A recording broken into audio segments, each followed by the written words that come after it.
What is going on, everybody? Welcome to the chill stream, where I bump the camera. Very chill-like.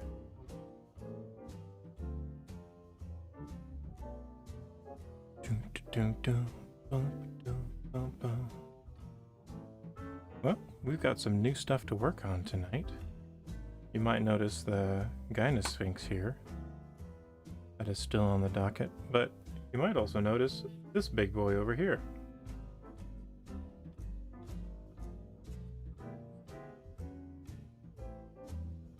This big boy is our purple worm, a really big boy. And the more I looked at him, the more I realized that I didn't clean him up that great. So I went back and started sanding him down the other day. And I think I'd like to just completely redo him. I never really finished the paint job before anyway, and wasn't super duper happy with it. So since we're going to be cleaning stuff up tonight, thought we'd go ahead and clean up him as well.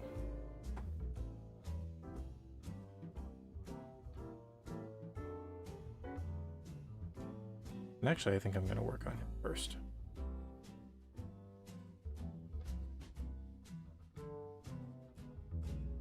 Light down here so we can see what we're doing. This model is, while it's very nice, it is very low poly, which means it has a lot of sharp angles and hard edges. And so I'm just taking the edge off of that. There were a bunch of like little zits and bumps and stuff to pull off as well that I had just missed in the first attempt. We're just going to take those off. Hello, Anito and Axipso6. Welcome to the stream. I do Dungeons and Dragons material.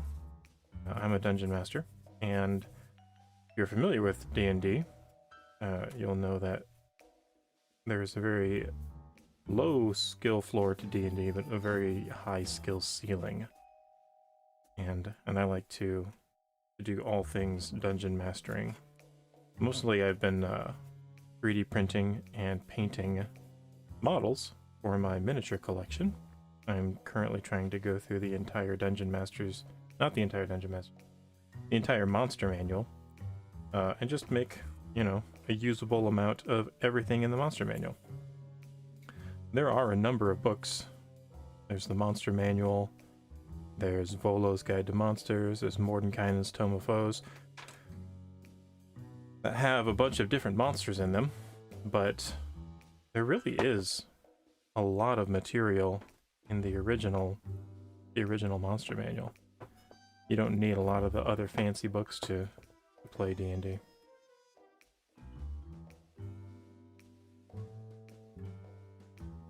A lot of times the attention of the community is pushed towards you know, the new products that WotC puts out, but it's really not necessary. There's a lot in D&D. Just the core rule books. You can get a lot of value out of just those 3 core rule books: the Player's Handbook, the Dungeon Master's Guide, and the Monster Manual.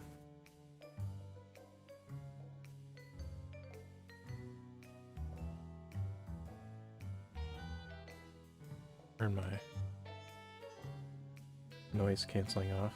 Oh, that's fine.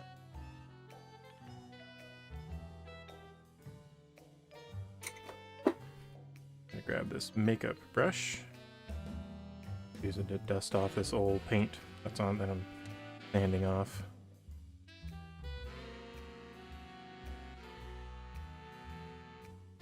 If you're curious about the music tonight, we are listening to Kevin MacLeod in Computech.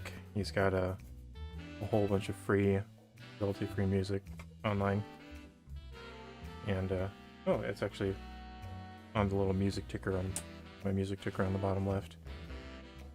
But this is the playlist for the monster D&D game that we played recently on Wing Badger Gaming, where I have my players pick a monster stat block and play as the monsters. We started off with them. They were all hanging out in this immense cavern, playing their weekly bad guy game of cards, and so this was the backdrop music for that. I thought it was really fun, and I was craving something jazzy. Today was kind of crummy, so I was thinking some Bond jazz might be fun to listen to tonight.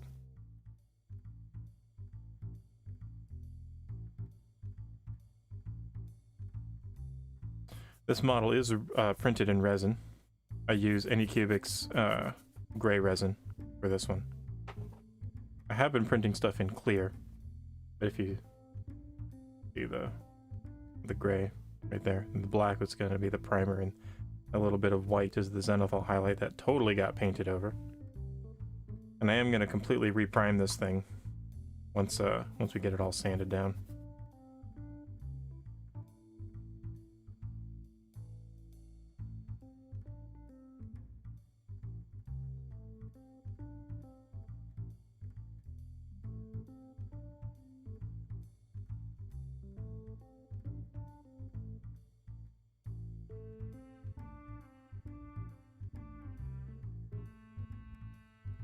I could have stripped this paint off.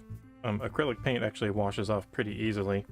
You can just use soap and water, or sometimes like acetone or something like that, and it'll just rip it right off. I've even done it with like Simple Green or some other detergent. It's just water-based paint, so it comes off pretty easily. If you ever mess up on your models,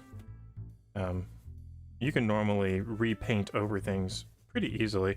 You can get about, 3 or 4 base coats onto a model before it starts to lose definition.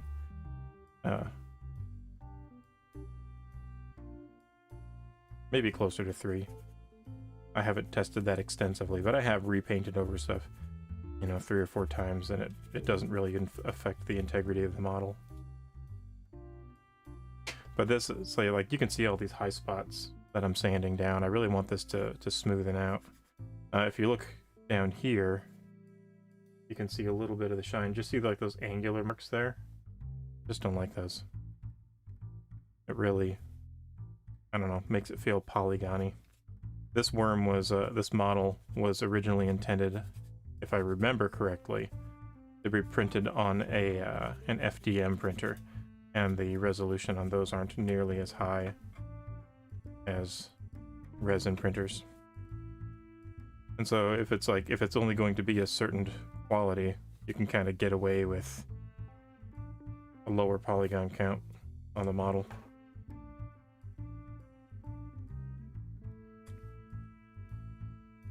But there's nothing wrong with a low polygon count.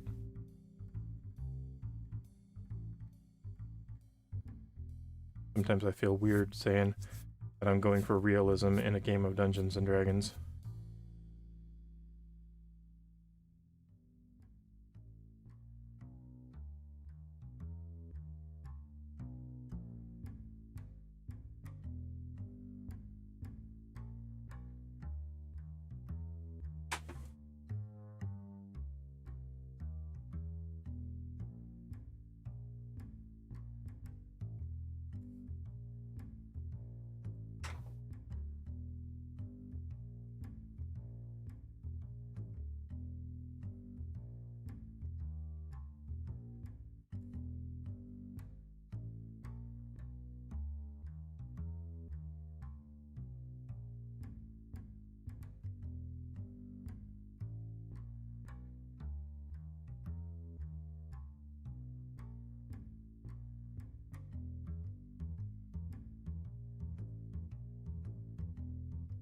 This was one of my first really big models, and the biggest model that I've ever painted up until the last dragon that I just did. It's I'm pretty proud of this one. Like, I like this one a lot. It's the first, like I said, the first really big model I ever printed. I haven't gotten to use it in game yet. And actually, this is only half of the model. I kind of have a pie-in-the-sky plan. I don't know if I'll ever do it. But there's another half of this model that's the tail poking out. And the idea is, because like these creatures are gargantuan. So the idea is that you have this part here and then the other part like way over here coming out. Because like the worm actually goes underground as much as you want. You could have like its tail pop up and whack players with it, and well, whack characters with it. We don't fight players, we fight characters.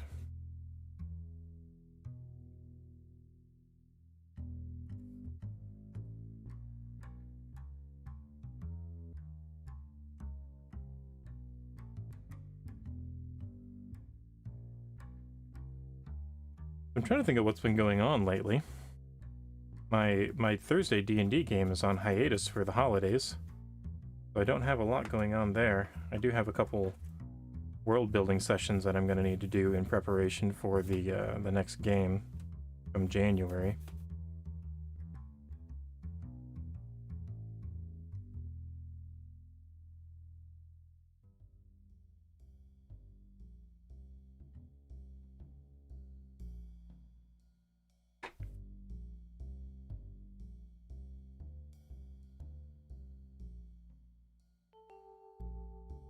I played some D&D yesterday with the Wing Badger Gaming guys in our Urada campaign.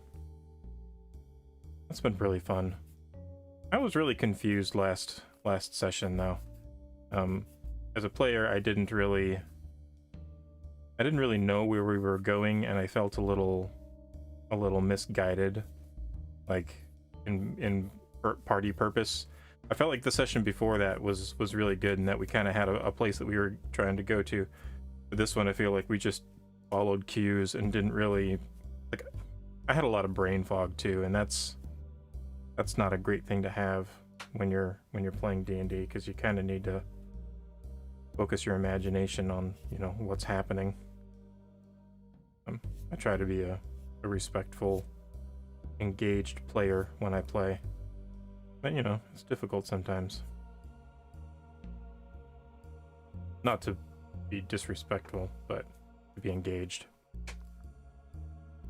You kind of gotta bring the game, bring the moment. Contrary to what some might think, the Dungeon Master doesn't actually bring the story. The Dungeon Master brings the world. Players bring the story. Like, they populate the story with how things actually happen. One of the reasons why I don't like it, like the moniker storyteller, how the Dungeon Master is kind of like the storyteller. The Dungeon Master is kind of not really the storyteller. They're more like,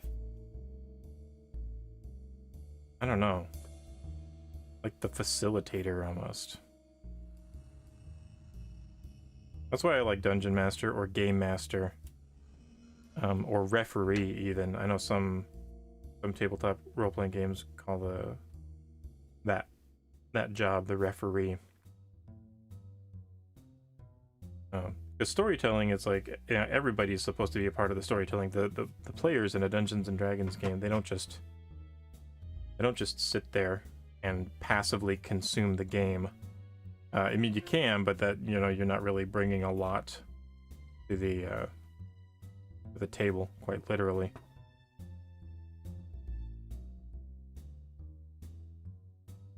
I had a Jebediah, the character that I play, him and Fox, which is Matt's character. We had a nice little moment. I think that the two of them are starting to get to know each other and trust each other pretty well.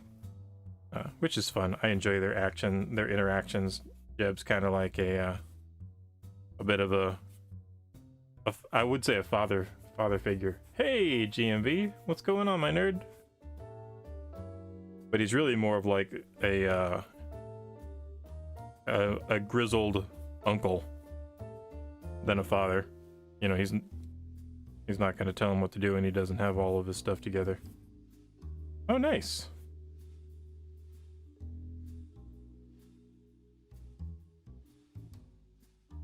We are revisiting the Purple Worm tonight. Kind of clean it up a little bit and get a serious paint job on it.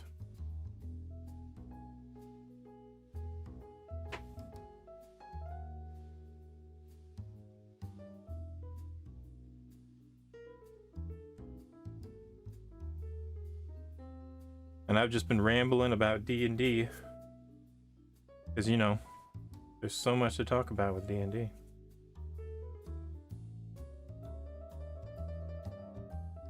We're listening to jazz tonight.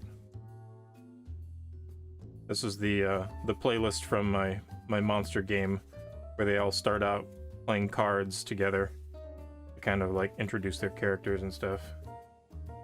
Ramble, ramble, ramble.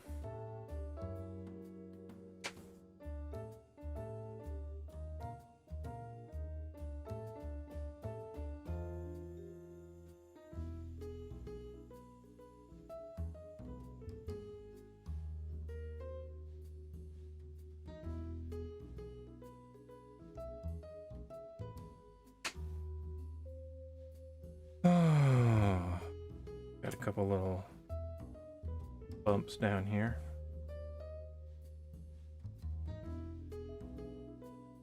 I was trying to look back to see if I could find when I first started working on this Purple Worm, like when I first painted it and cleaned it up and everything. It's been a while ago. Probably been like a year. Been sitting on my shelf, a terrible paint job and little bumps and cracks all over it, or bumps and ridges.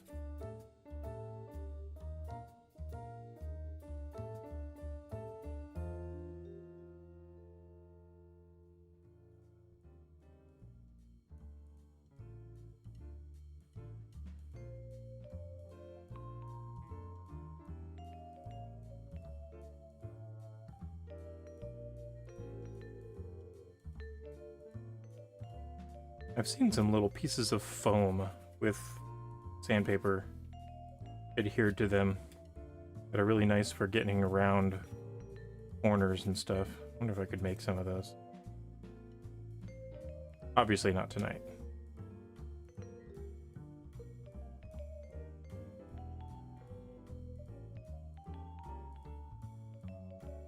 So what you been up to, GMV? Make any cool sales lately? Any good finds?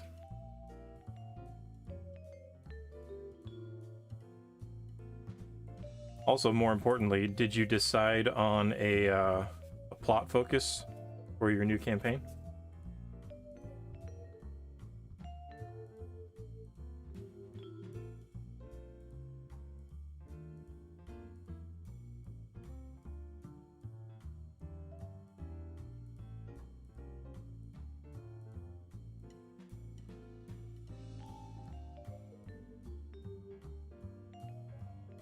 Oh, by the way, I was gonna DM you today actually, and I got hung up with some work stuff. But Wednesday is will work for me, or if you wanna hop in Discord for a bit and talk about your campaign.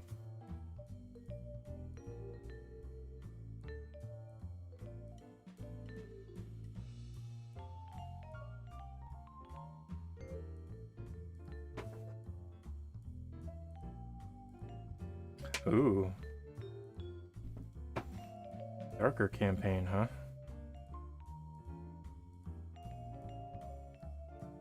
I think my campaigns tend to be a bit on the darker side, regardless of like their setting. I don't know, my brain just tends to like, I don't know, want that little bit of grit.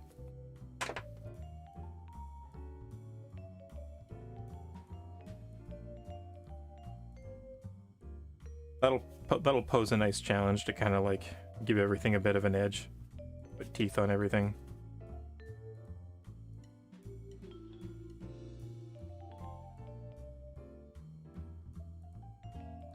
Hmm. Without any threat of dragons, the races have started warring with each other again.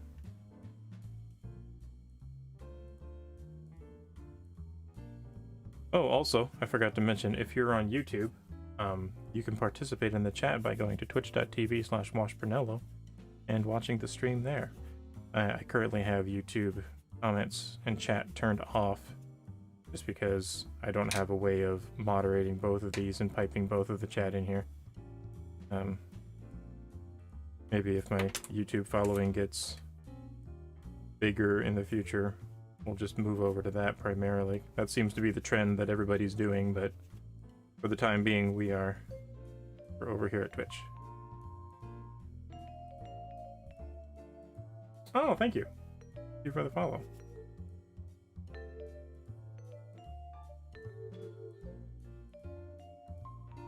Last I checked, I had a decent bit of followers. I mean, nothing fantastic. But I've had my YouTube channel for quite a while, back when I did like carpentry videos and stuff. I ended up having to take a bunch of them down because I was dumb and had copyright music on it. But I had like, you know, I actually was able to like monetize my videos on YouTube for a while, but then YouTube bumped up the standards and I wasn't grandfathered in. They kind of like just kicked me out and was like, nope, you can't do money anymore, can't do ads because you don't fit our new standards. And I was like, well, that's a bunch of junk.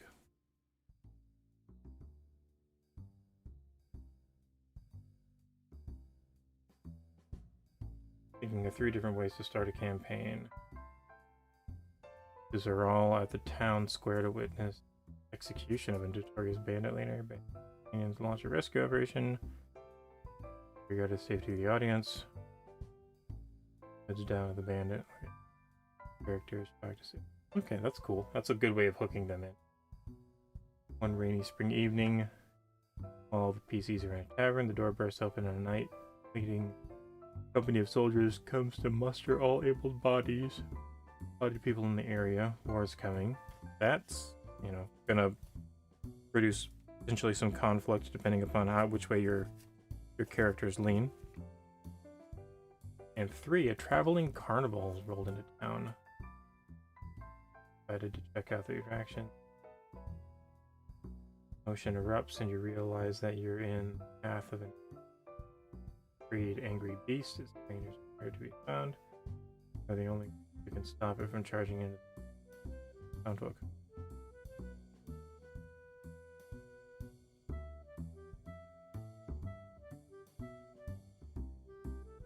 I think of all 3 of those, the first one is probably my favorite. Just like a hot take.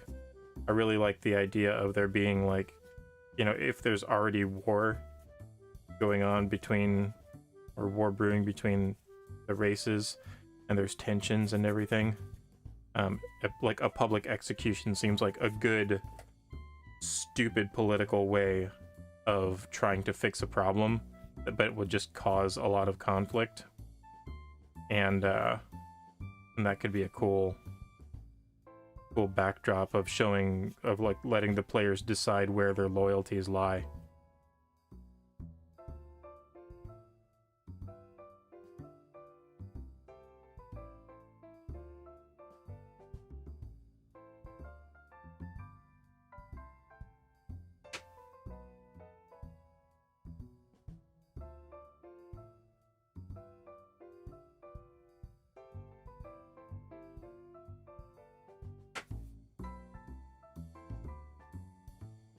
I just want to smooth you out, Mr. Worm. That's all. I want to take some of these rough edges off.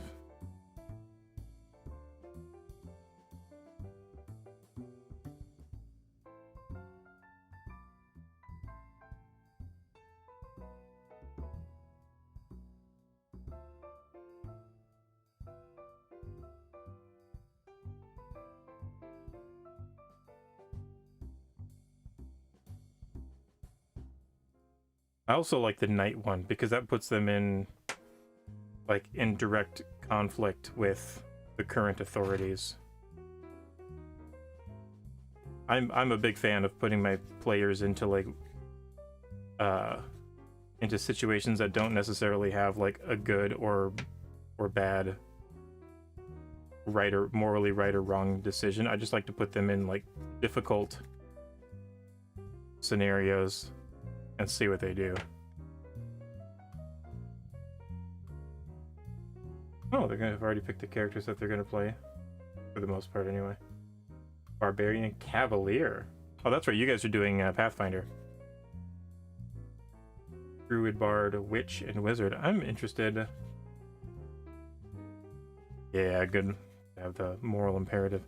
I'm curious what a Witch and a Cavalier class are. Like, are those classes, or is that just like what their character is in world and their class is something different?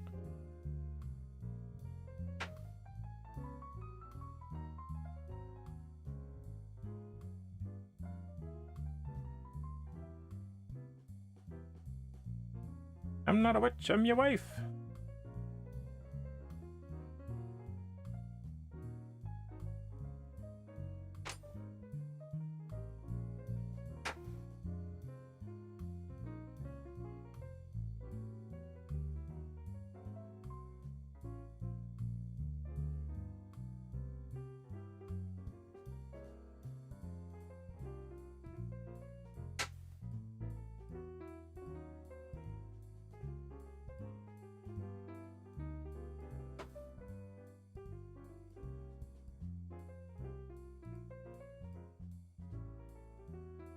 Wasn't there a Cavalier class in D&D for a while? In like one of the older editions? Or maybe it was a prestige class? Isn't that a thing that used to be a thing?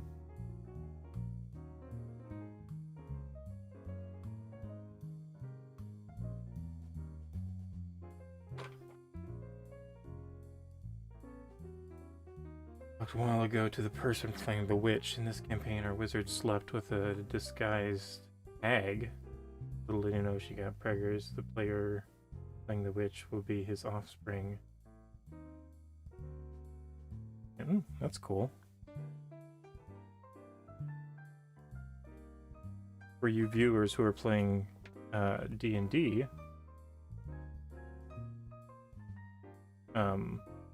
I know there is now a race slash background to play the spawn of a, like the offspring of a hag.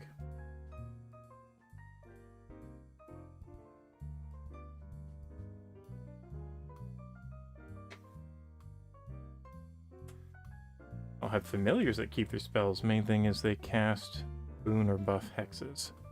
That's cool. So in Van Richten's Guide to Ravenloft, there is, I think it's the Hexblood lineage 18. That's the Dampier, which is like almost like a vampire. Hexbloods, where wishes failed.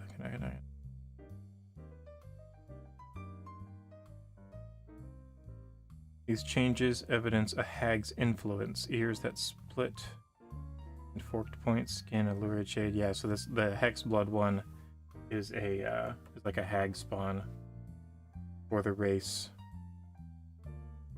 Your type is Fey. You're medium or small. That's cool. Speed's 30 feet. And it looks like he uses a lot of the Tasha's stuff for the Ancestral Legacy thing. Anyway.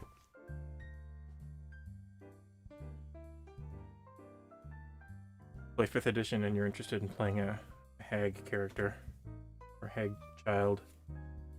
Get Van Richten's Guide to Ravenloft. Cavaliers are basically fighters on mounts. Kind of a pain to deal with as a GM. Where's your steed? Where's your steed? Pointy boy won't fit through the tavern door. Where's your steed? Yeah, that makes sense.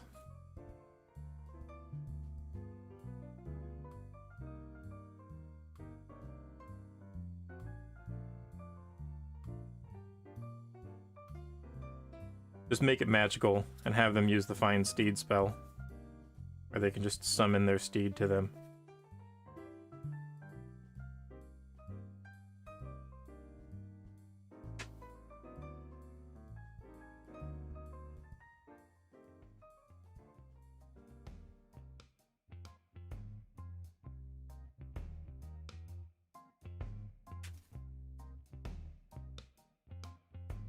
Did I hear that you had a bard on there?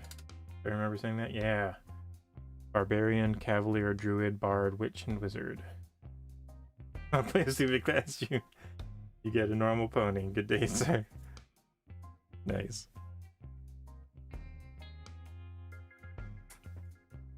It'd be like that sometimes.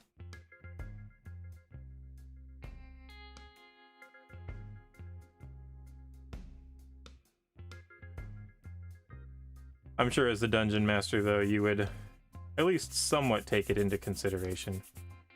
You wouldn't want it to end up like, no, the whole thing is on airships in the sky.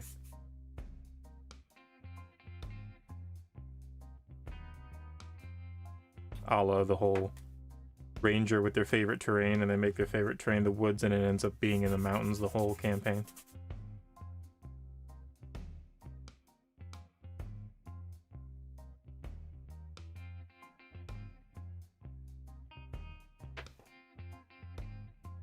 But I guess maybe that would depend on how much of a jerk the player is. I do not advocate being a vengeful DM, by the way. Mean, sometimes, but not vengeful or spiteful. And mean only if it's tough love.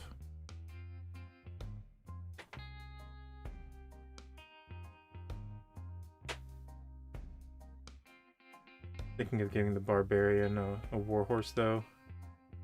If he had a Clydesdale. The cavalier had a pony with fleas.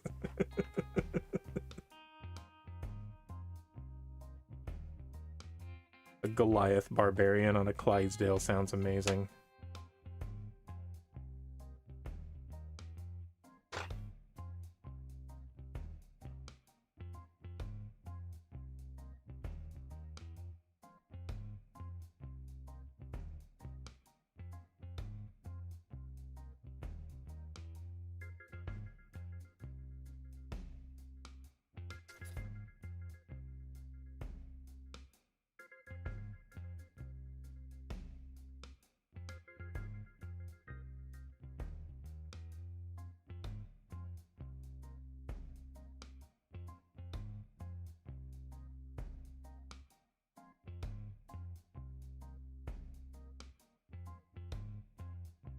I watched the Cowboy Bebop Netflix adaptation tonight, and ooh baby, it was rough. It was hard to watch. I did not enjoy it. And I'm a big fan of the anime.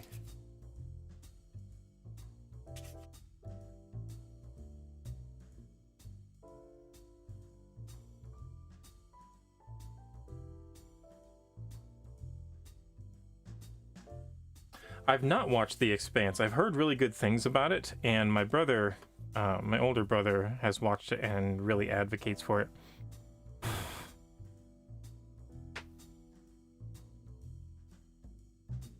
What's your hot take on the Expanse? It's like hard fantasy, isn't it? Like really, like almost, for lack of a better term, like scientifically accurate science fiction. Did I say science fantasy? I meant hard science fiction.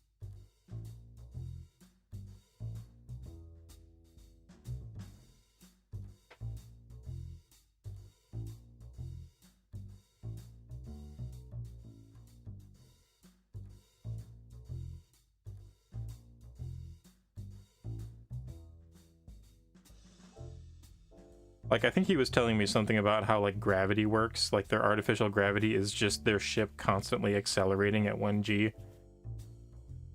and that's just like enough to exert a downward force and to keep everybody pressed towards the rear of the ship.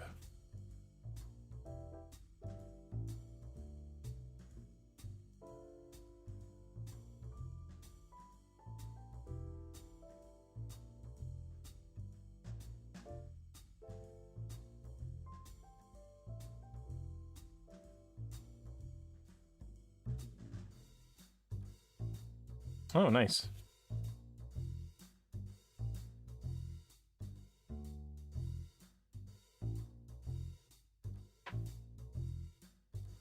All right, let's give this guy one more look over.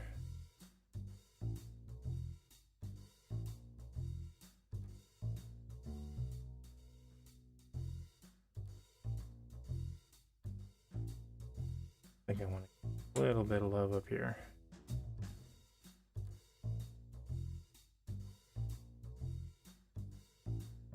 See the grains from the baking soda and super glue that I use to adhere this piece together.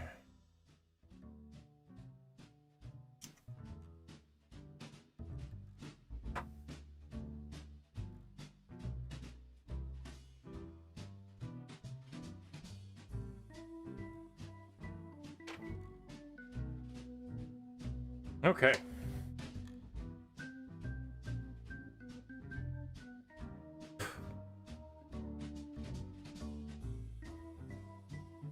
This guy's heavy.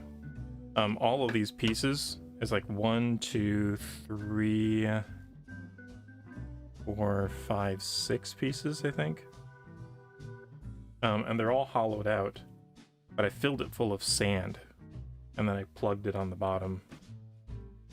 So he is very, very stout.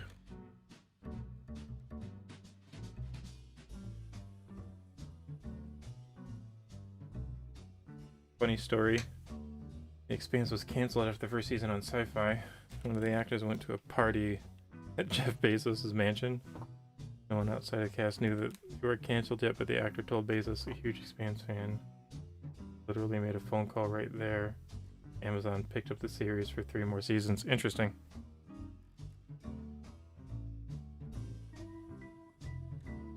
It's not what you know, it's who you know.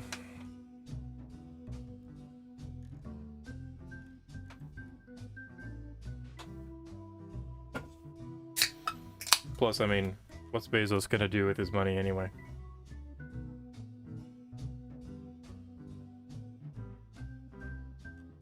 When you have that kind of money, you can just kind of do whatever you want.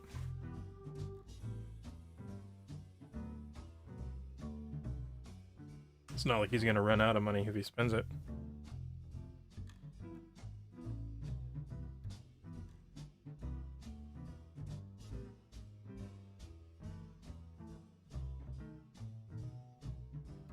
They chat Shatner for a joyride. Yeah, more or less.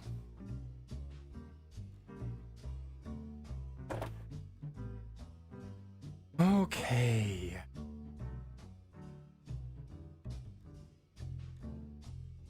You know what? I'm feeling better about the airbrush since the other day. I think we're gonna airbrush a primer on this guy.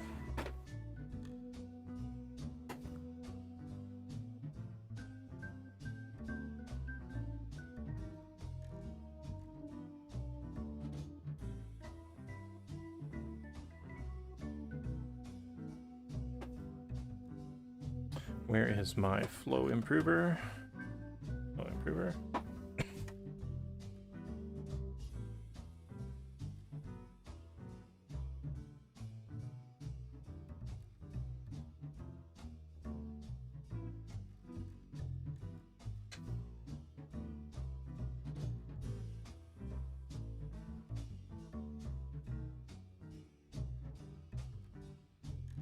Do a little drop in here. Ooh. Ooh.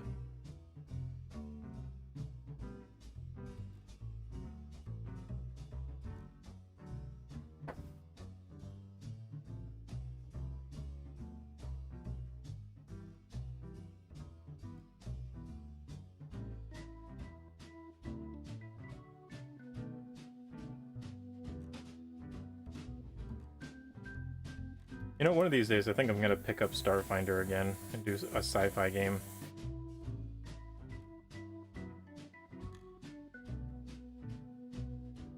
I really liked the setting.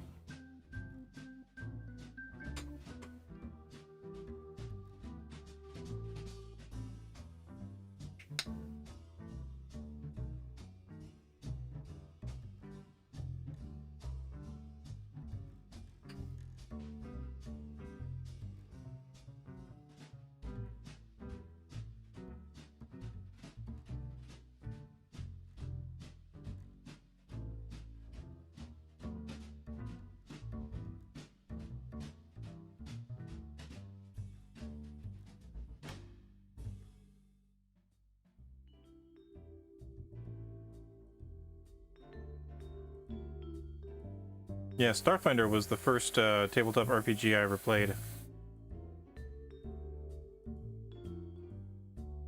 I had a work group that was playing D&D, and I missed out on the first game, and I'd never played a tabletop role-playing game before.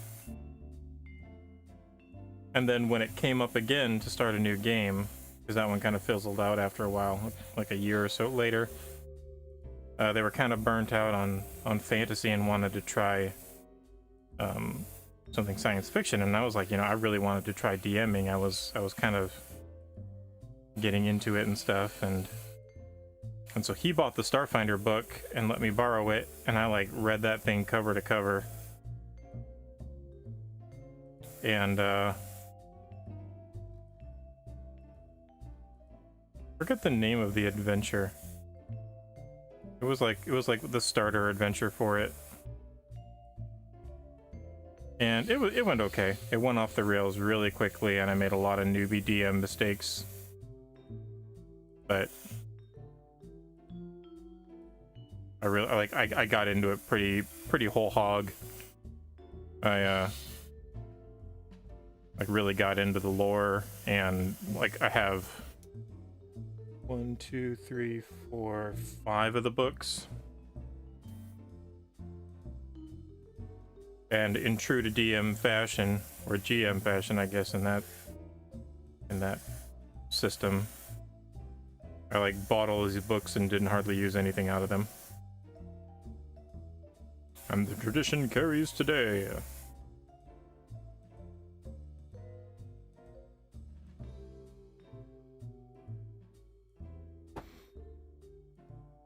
Part of me wants to sell them and just buy more D&D books because I'm like so invested in 5e right now. But I really like the races and the races and like the planets. I have a couple of the, what's it called, the Alien Archive books that like deal with races and the planets that they're from and the cultures and stuff like that. I think it's a really cool resource.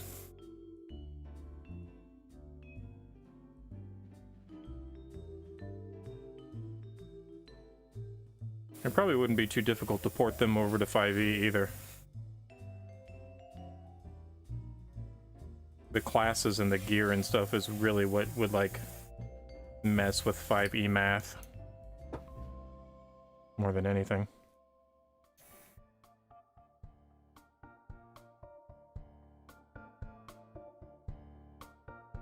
Oh, I think our music looped.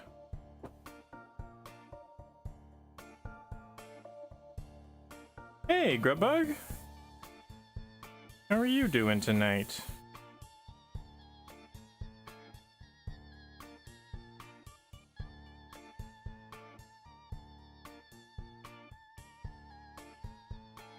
We're working on a purple worm.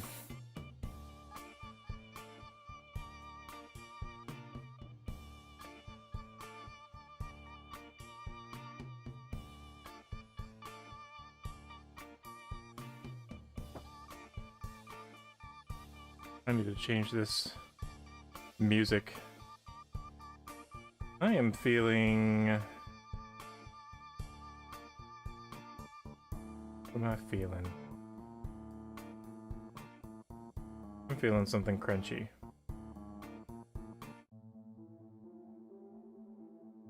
What does this fancy worm do? What does this fancy worm not do? Is the question, Grubbug. So purple worms are one of the few monsters in Dungeons and Dragons that are classified as gargantuan. The way the sizing works is you have tiny, small, and then it goes up to medium, and most humans and humanoids are medium. If you're looking at a 1-inch grid like this, a medium creature would be 1 inches. A small creature would be like half that. Tiny would be a quarter of that. But then a large creature, which is one up from medium, is 2 inches. It's like that. And then there's huge after that, which is 3 inches. And then after 3 inches, there's gargantuan, which is 4 inches and up. And that's just like the map size, like in feet, or whatever. You can the sizes, they have like a different sizing scale of like up to 10 feet or 15 feet tall or 20 feet tall or whatever. But the gargantuan creatures are like,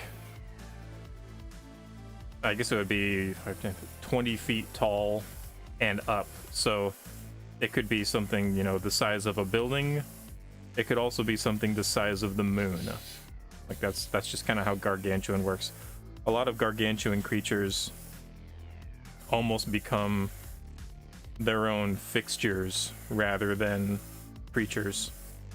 If you're climbing on a dinosaur whose head is up in the clouds and you hit it with your sword, that's gonna behave a lot differently. It's almost like you're gonna have to like climb up the whole thing, like you're scaling a mountain, and like go inside of it, or like poke its eye or something like that. So a purple worm is a gargantuan creature. They're very big, they're very difficult to kill, and they're like big dune sandworms. They burrow through the ground.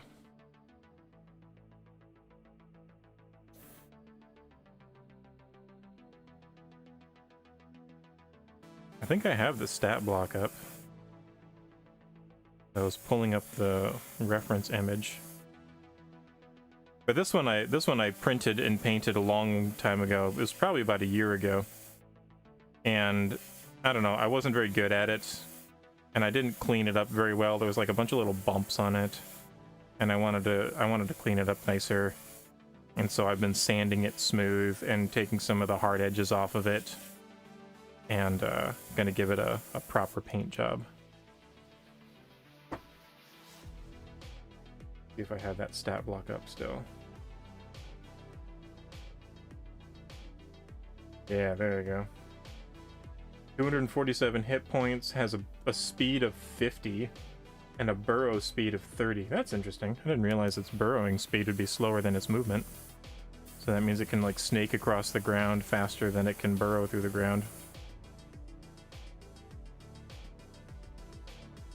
Makes 2 attacks. It has multi-attack, one with its bite and one with its stinger. Plus its attack is plus 14 to hit. It's really good on the skewer with some hoisin sauce and fried rice.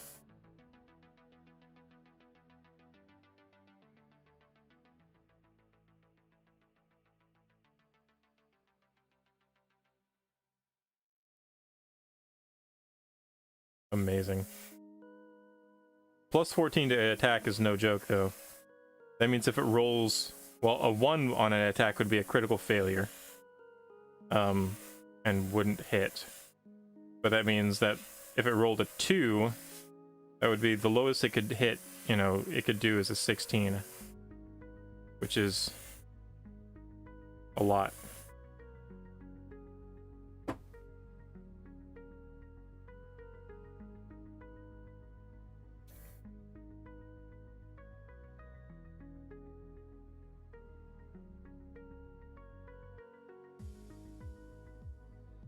I am getting some speckles.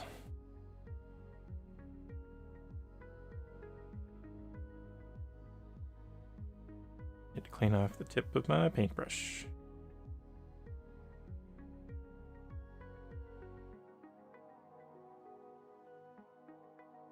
Speckles aren't too big of a problem though if you're just doing primer.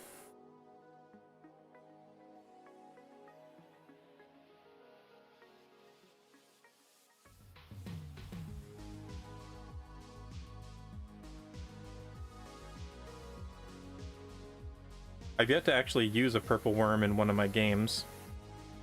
But I also try not to use a lot of gargantuan creatures just because they're like almost like forces of nature. And that's very difficult for tier 1 and tier 2 players to deal with. And I've yet to get a party up to tier 3 or higher.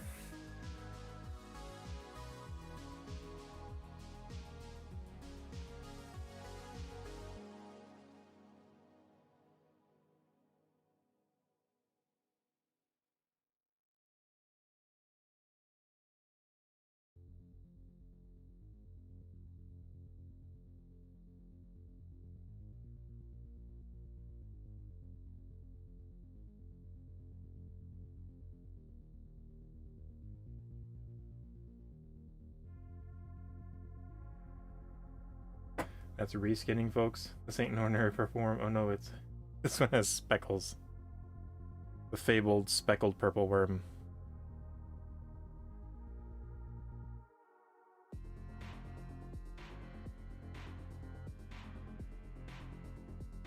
The Adventure Zone used a purple worm in one of their story arcs.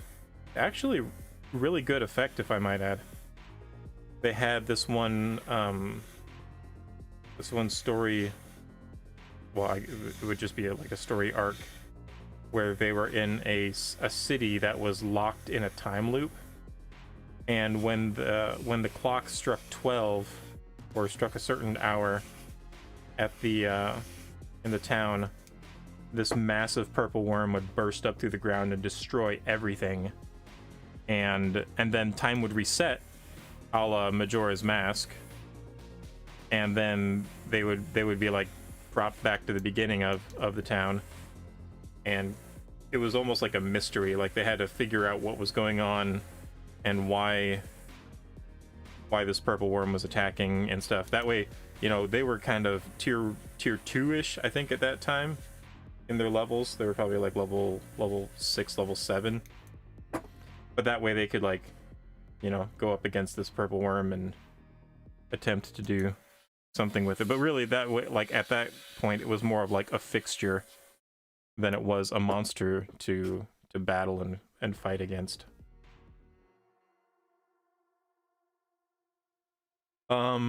Yes, the Mono X for 500. Was that the Mono X? That's like the big one, isn't it?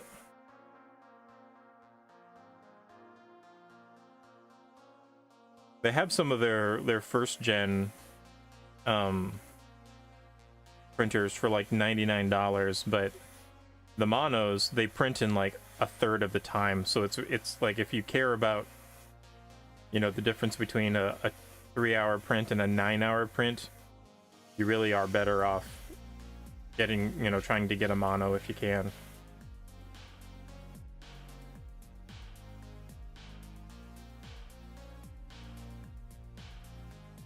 Yeah, the big boy. I really want a Mono X, but I just do not have the budget for that.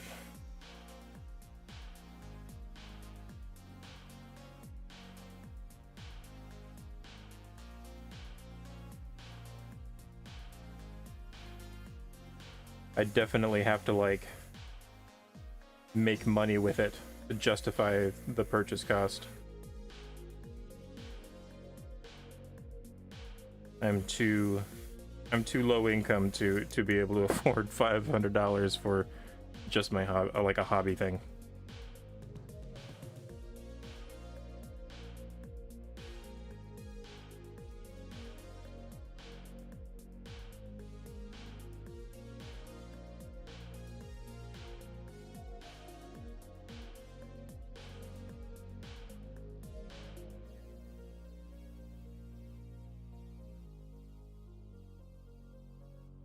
Man, I really want a Mono X though. Being able to print off like a whole gargantuan dragon or like this entire purple worm in a single go. Oh man, that would be rad. I bet you'd need to really beef up the supports, like the support thickness, for it to handle that much weight and that much suction on a model that big. But whoo, baby, that'd be great.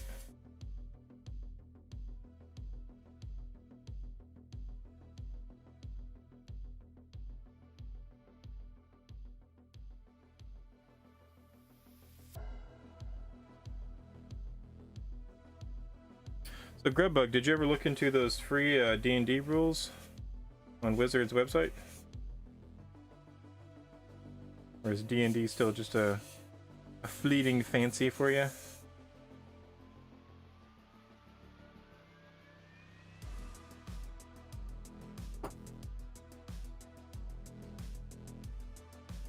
Oh, that looks a lot better, sanded down.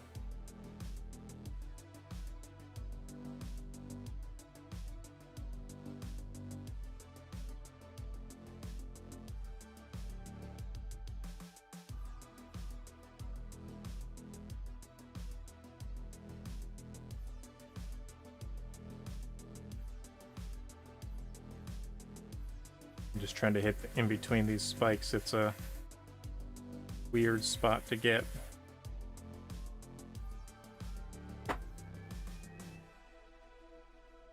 Ah, that makes sense. Yeah, don't prioritize D&D over homework.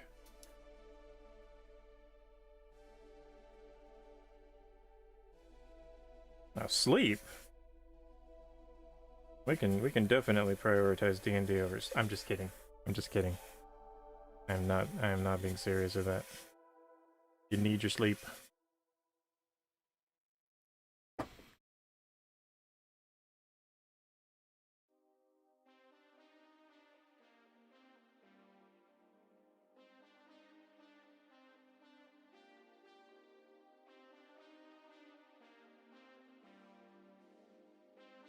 Yeah.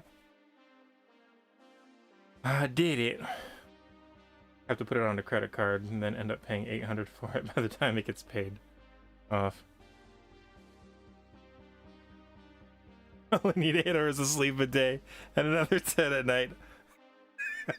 That's pretty good. I'm gonna have to steal that one.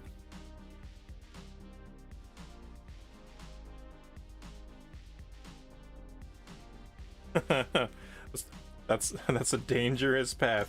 I appreciate the humor, Grubbug, but whew, that is a dangerous path. I've actually been like 2 weeks coffee free, because it has been negatively affecting me, and boy have I been grumpy getting off of coffee. It's been a thing. I'm gonna go rinse my airbrush. I'll be right back.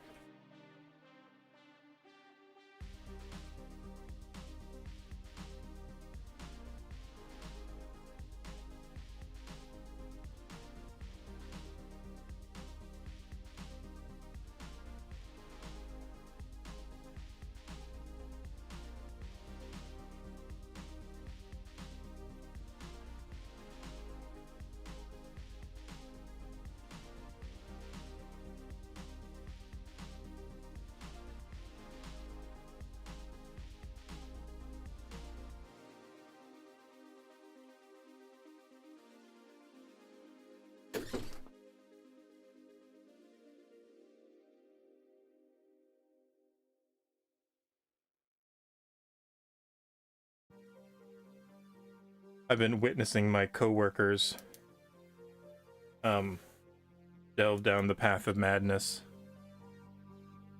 They like they would buy this special coffee because they're like coffee connoisseurs. Oop, hold on, I need some.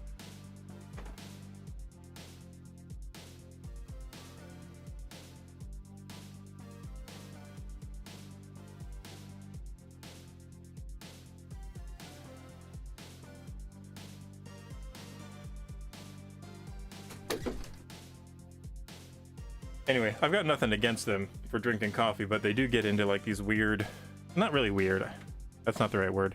They're just like exotic coffees, just like the really fancy schmancy stuff. And I would have like a cup of it because I would like forget to bring my coffee from home or something. And like I could have one mug of their coffee, and like I would get these shakes inside my body, like almost like my organs are quivering, and it was just really uncomfortable, and I didn't like it, and I was like, what is this? And they were like, oh, it's probably the coffee, you're not used to it. And I'm like, used to it? What do you have coffee that you have to adapt to? Like, oof. You know, what you say is getting used to it. I call it being desensitized. But anyway, so then when I would like forget to bring my coffee, I would like cut it half and half with water, and it was still like super potent.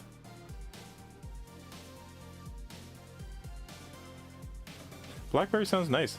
I've heard like one of my coworkers was getting like blueberry coffee for a while, and he said it was really, really good. But it's like now they're on to like this super high caffeinated stuff, and they're like 4 cups in per day, and I'm like, you guys I don't think you guys understand or see the patterns that I'm seeing at you guys from afar. And finally I was just like, I need to quit this. I need to stop doing this.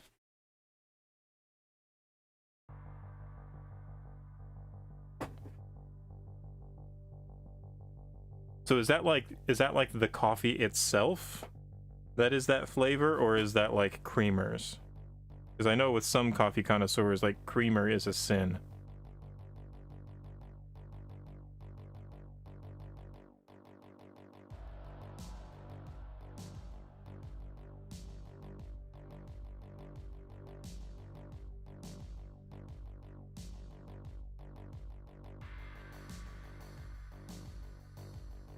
Got other Girl Scout flavored ones too. Thin mint was good. I have a soft spot for thin mints. Interesting. I never got into like uncreamer and sugared coffee. I could never bring myself to do it. My coworkers would say, well, you need to get good coffee, and I could see that. Like, you know, I've heard that like store-bought coffee is just stale and doesn't have, you know, the flavor, and has like more bitterness than like good fresh coffee. But I never cared enough to try, and my silly comeback to them was, I feel like coffee should taste like it smells.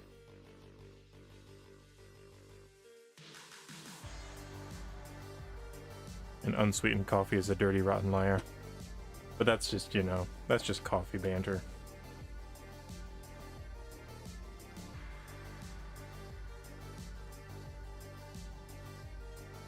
Man, putting this this needle juice and this flow improver been a game changer for keeping this thing from clogging. Alright, this thing's pretty big. We're gonna have to do some shenanigans to get a zenithal on it.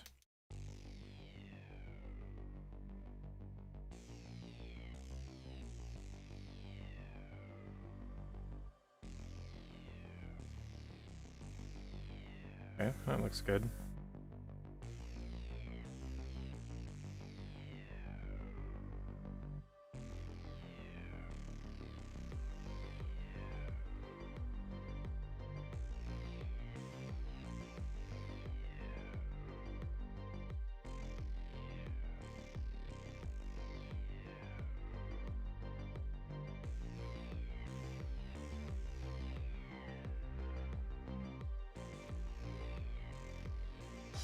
Kind of feel like I should paint this thing purple too, like with the airbrush.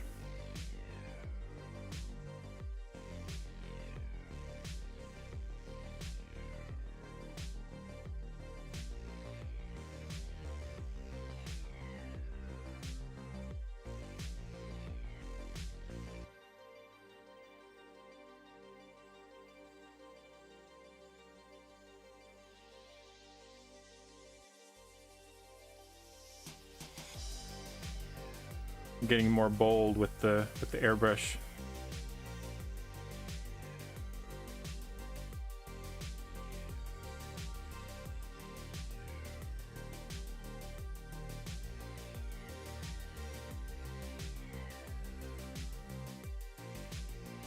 The concern I have right now about airbrushing this this purple worm to actually paint it is my paint box is not very big, and this thing is very large, and I'm having to like handle where I've painted it.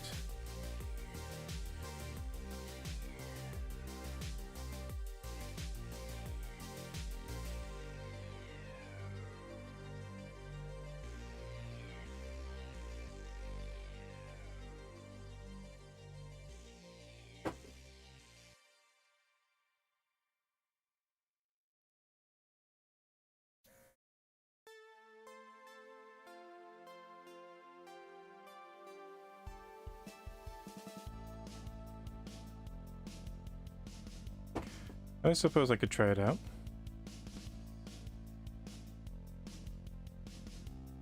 Pretty decent zenithal.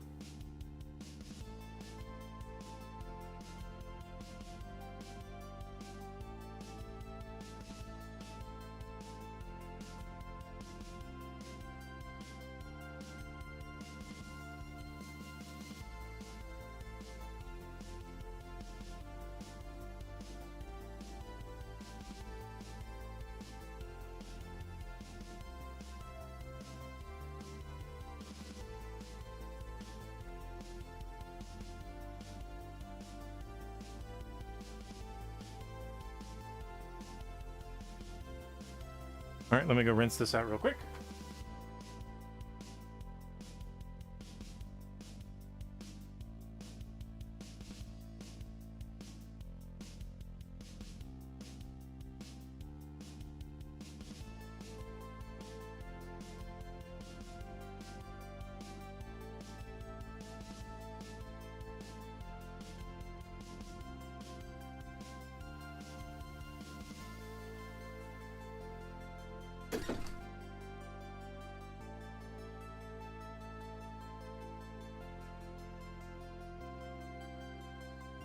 Needle juice, needle juice, needle juice. Seriously though, like I haven't done it in a while, but I picked this stuff up. This Regdab, Badger Regdab, when Regdab is Badger backwards. Needle juice, and it's an airbrush lubricant. And what you do is you pull the needle out of it and you like dip it in it, and like it just lubricates it back and forth and makes the paint flow around it. So I don't know if it's been that or just putting the flow improver into the cup first and blowing it through the needle before swapping paints, or putting any paint in there really. I'm not sure which of those has been the biggest effect, but after having been doing both of those things, man alive, it's so much easier to maintain this thing.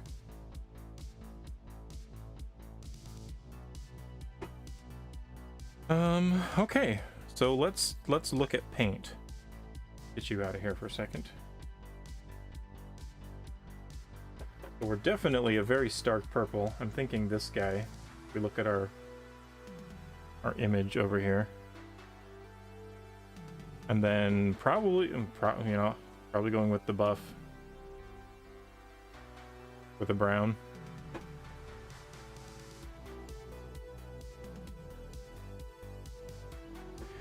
And I'm definitely going to need to, ooh, ow, that hurt. I'm going to need to thin this down a lot. Because I want if we're doing airbrush, I want this zenithal to shine through. So let's do paint thinner.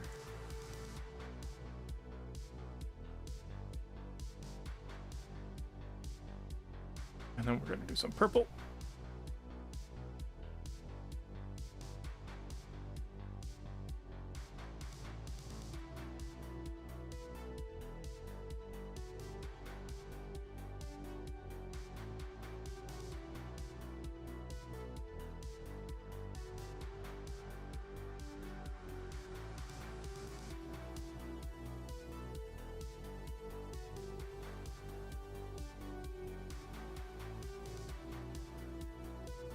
Yeah, that stuff's thick.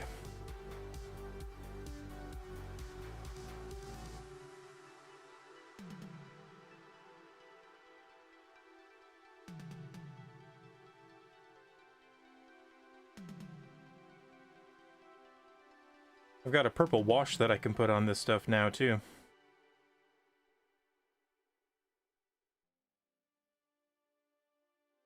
Seems like a good consistency.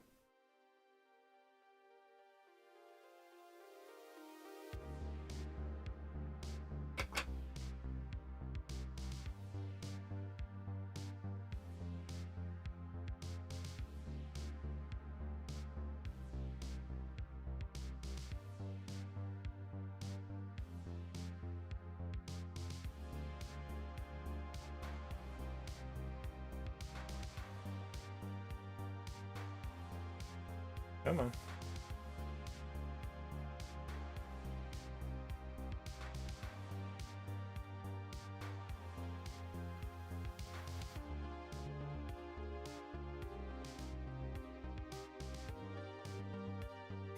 I think that's still too thick.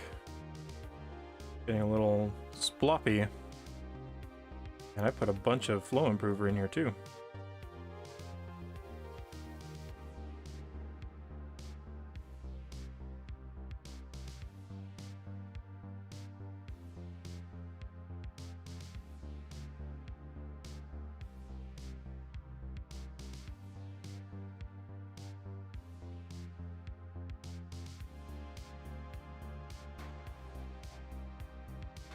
All right.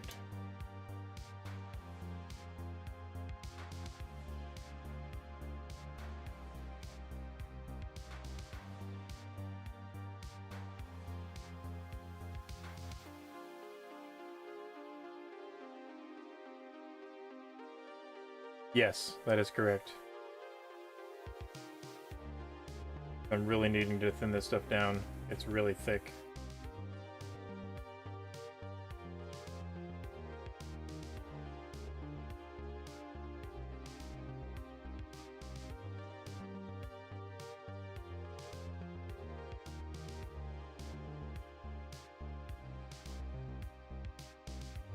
Can I get a clog already?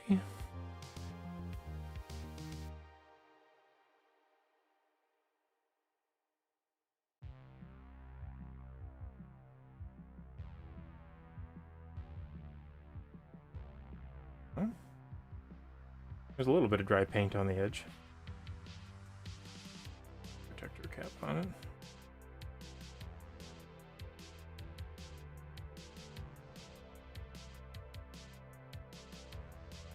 Come on.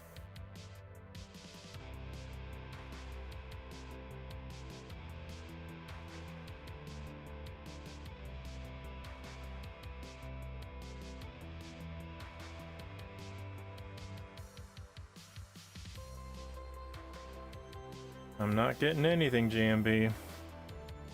I'm not getting anything.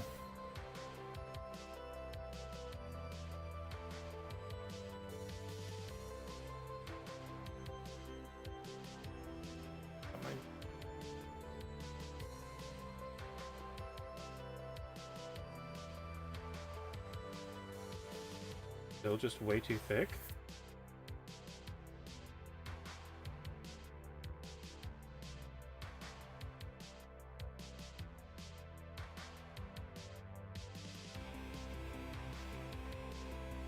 I mean, that paint's pretty thin down. Unless there's like a hard glob that got down in there. No, the battery's not dead. It's going just as strong as it was before. I wonder if a big dry glop got like down in by the needle. Like maybe the paint has a different density than that flow improver. Spraying there for a minute.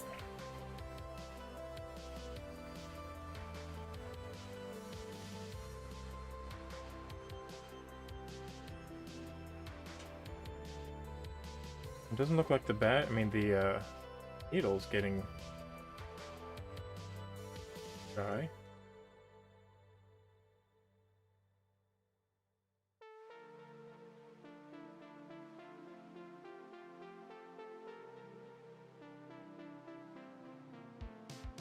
There's a little something.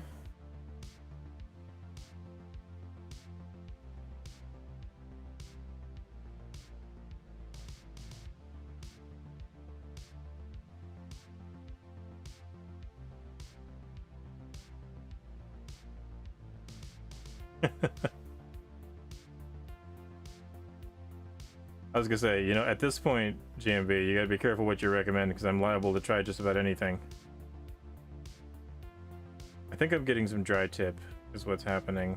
I think there was a pocket of unthinned paint that got down into the tip of the cup.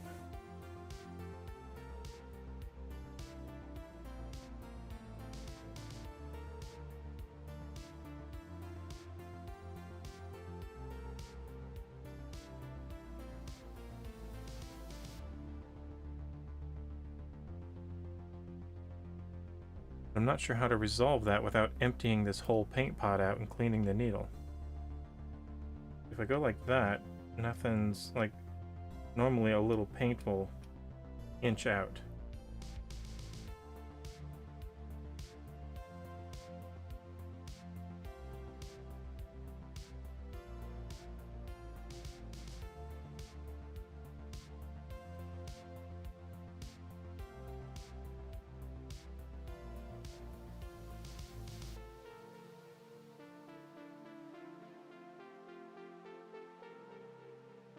See a little strand of white in there, like maybe from some leftover from the Zenithal highlight.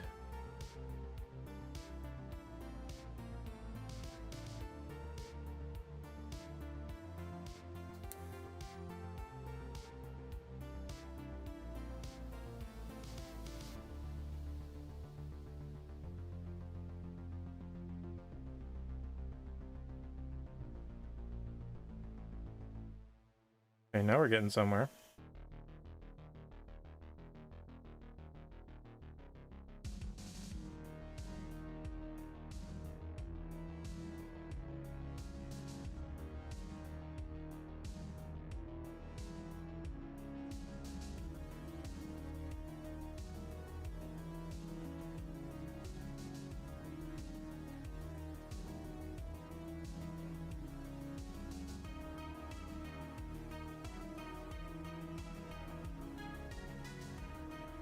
Really, it's still not thick. Because it's kind of acting like it's really thick. I mean, I've got a great big bottle of this stuff, so I'm not really going to waste it by testing this out. Well, rather, I can afford to waste it by testing this out.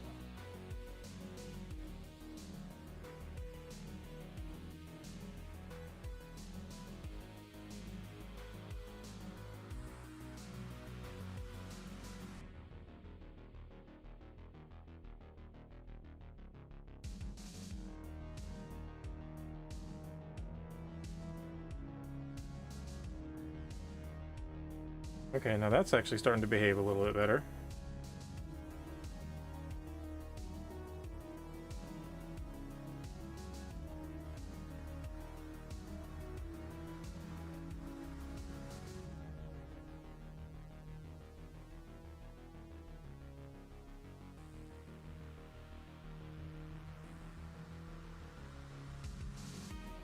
Okay, I think that's passable. Oh wow, that's really gloopy on the tip though.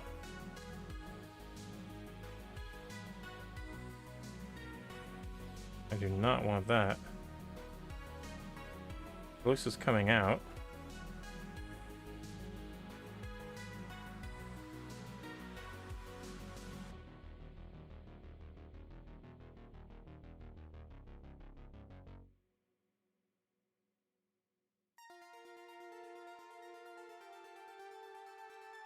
Alright, well, let's give it a try.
Well, if anything, I think this is saving us some paint. Holy cow, it's going on quick. The last time I painted this thing by hand, I felt like I was just using so much paint to cover it.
Just saw a meme that says templates because I memorized the monster manual and needs by himself sometimes. Yeah, man.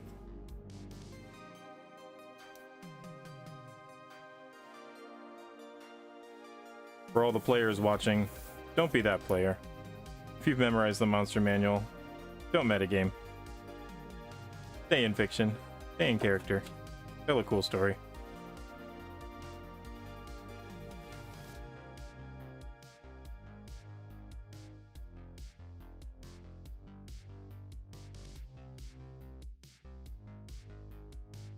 Well, I think that turned out really well once I got this paint thinned down enough.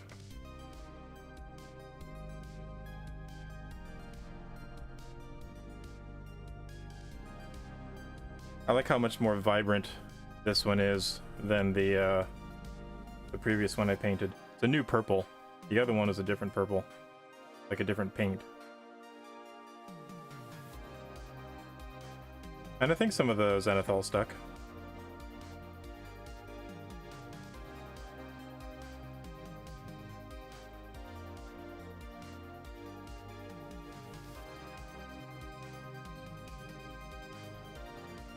You know what I've heard is another fun DM hack for monsters is to pick a monster and then use a different monster's stat block. So like pick a boulette, or like pick like a boulette or like a what are those insect things that are like ants that like burrow in the ground and like spew acid? What are those things called?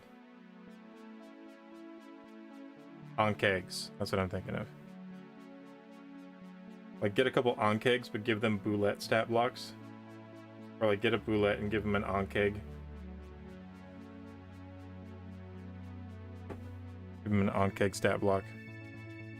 Or just, you know, just make boulettes that have the acid spit weapon. I'm gonna watch this purple. I'll be right back. Well, do I want to watch the purple yet?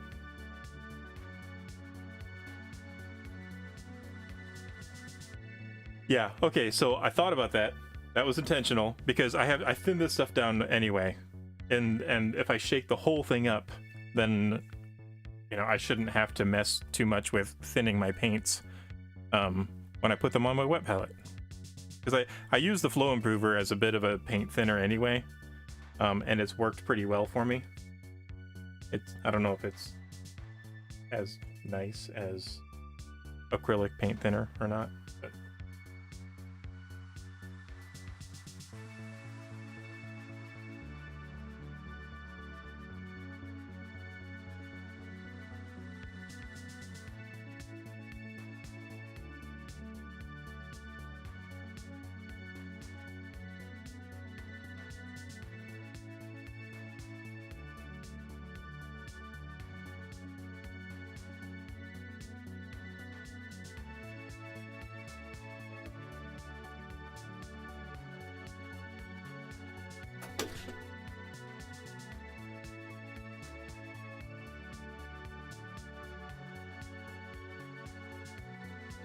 there was a bunch of paint in there, I didn't want to waste it.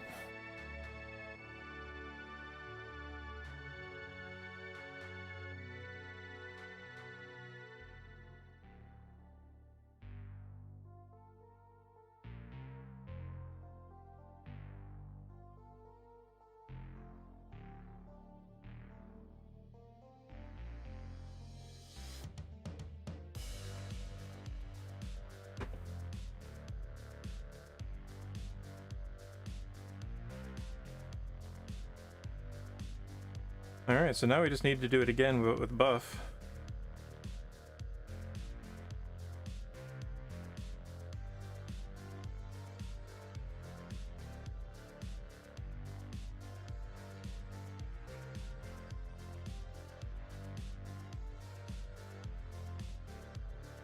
Help a little cleaner through here first.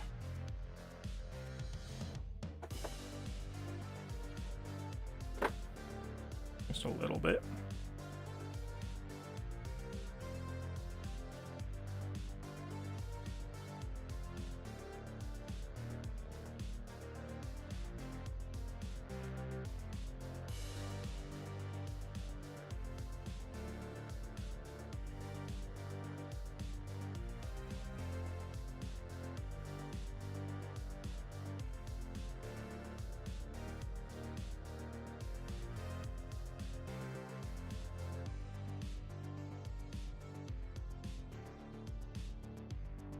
Oh yeah, there's totally more purple in there.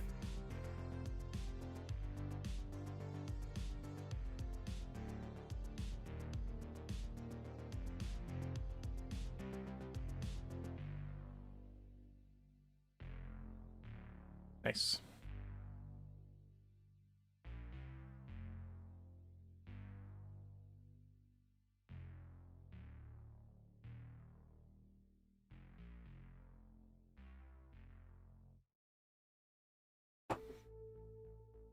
All right. I'm going to try same amount of Flow Improver, but less paint. I'm going to put like a couple drops in. I take this up first because this stuff likes to separate.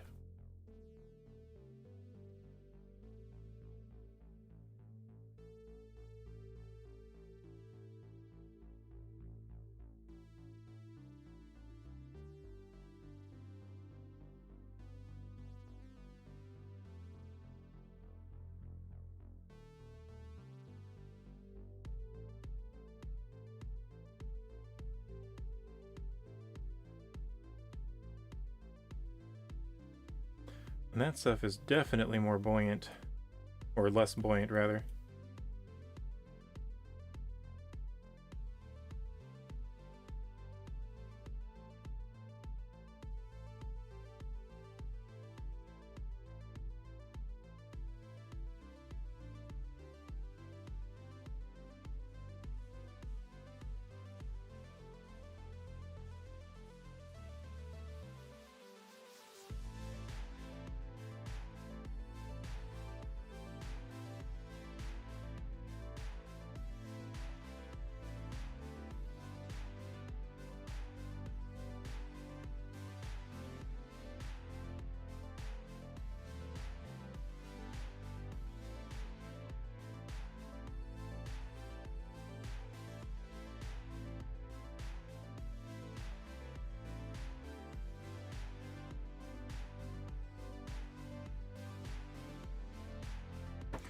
Alright, I'm gonna put just a tiny little bit more.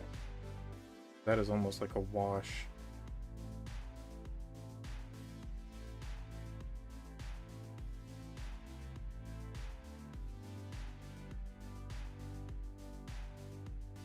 Now I know why people use inks with airbrushes. That white ink works way better than these paints. Okay, I think we're good.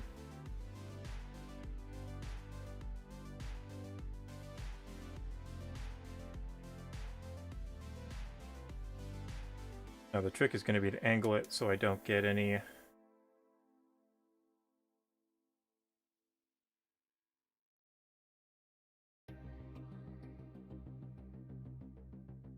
purple.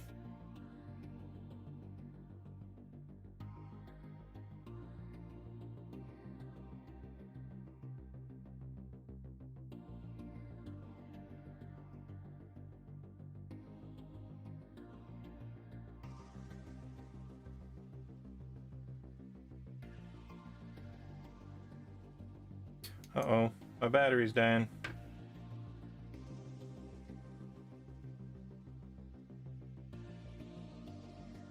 That was from a full charge, too.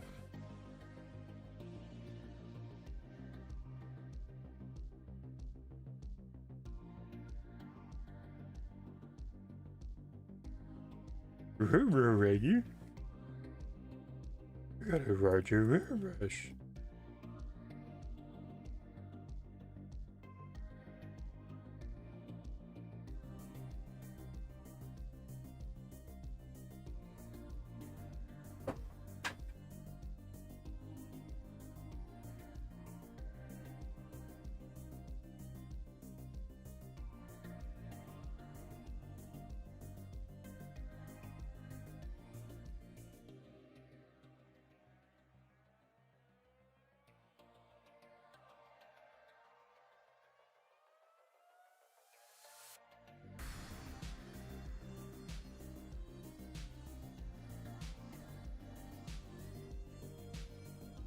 Starting to sputter.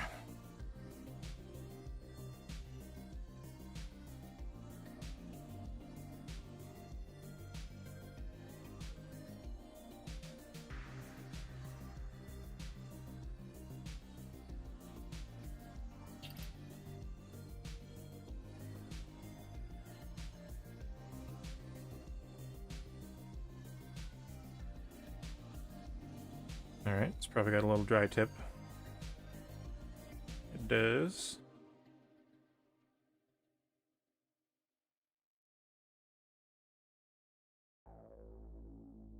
There we go. There we go.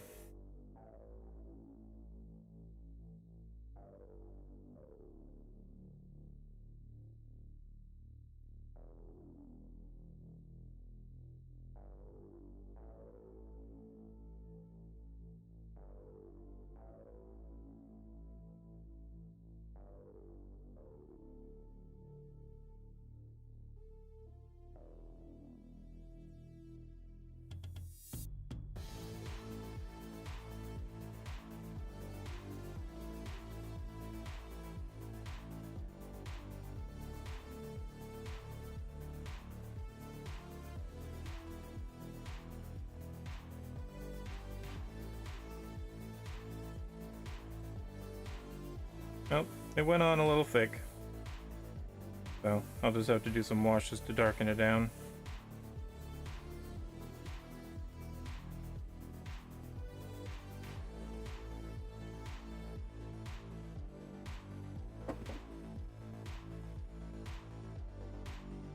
Yeah.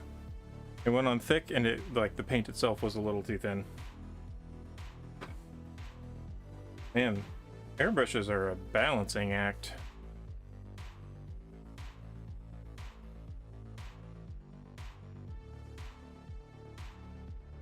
I really like the purple though, how the purple came out on top. Best. Fingerprint on the bottom.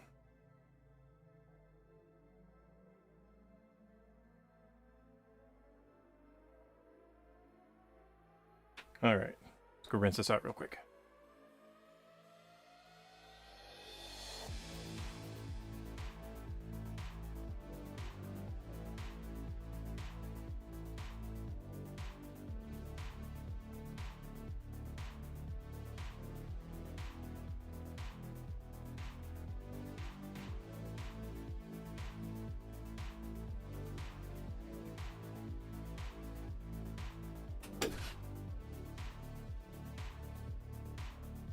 We're doing pretty okay on time, too. It's only 10:38.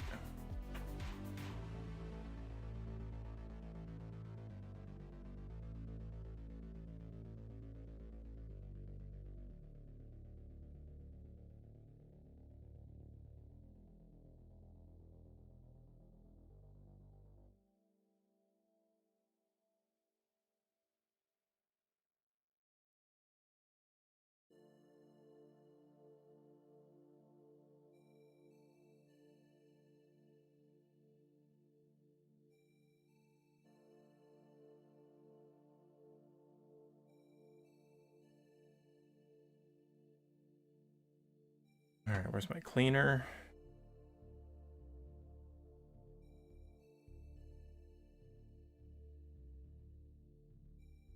That definitely needed it.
There we go. Nice and clean.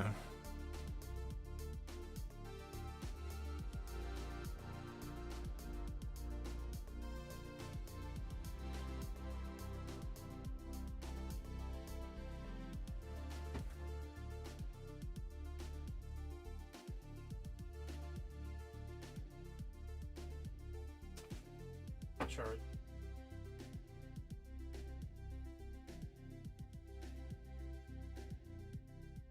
Airbrush cleaner goes up there. Flow improver goes there.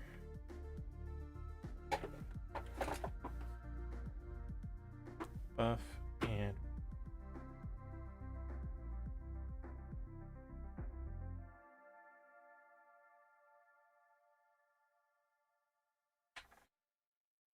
all right, let's pull out some paintbrushes.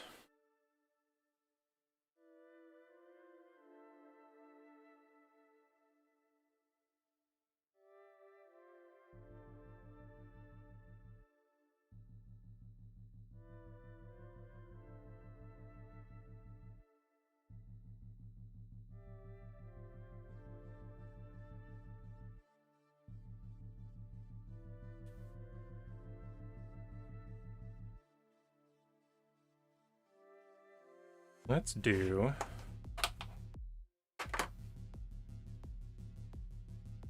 some brown, some dark brown. No, I think I want to go with that buff for the spikes. And I think I'm going to do it on top of right here. Kind of darken it down a little bit.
All right.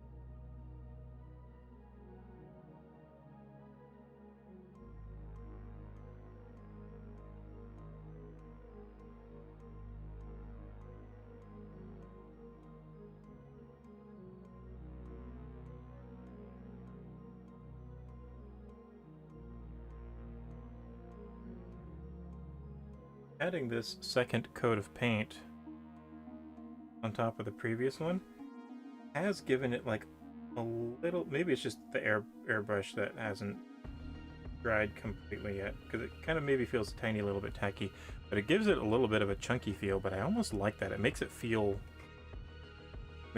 bulky.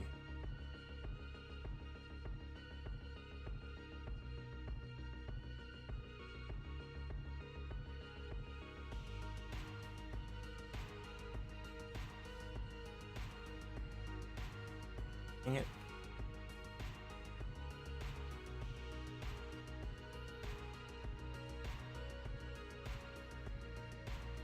My fingers off of the underside.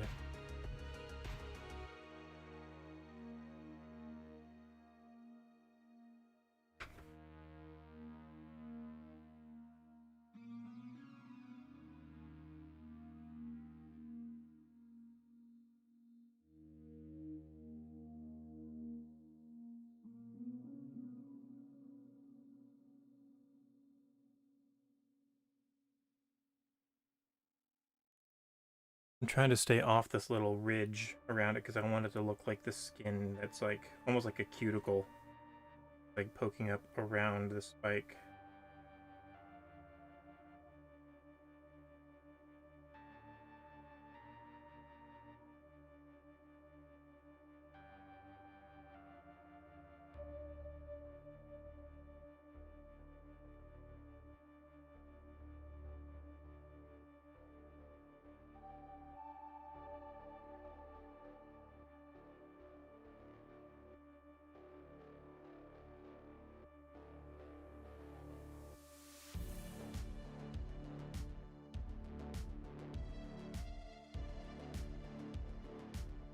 That spike doesn't have one.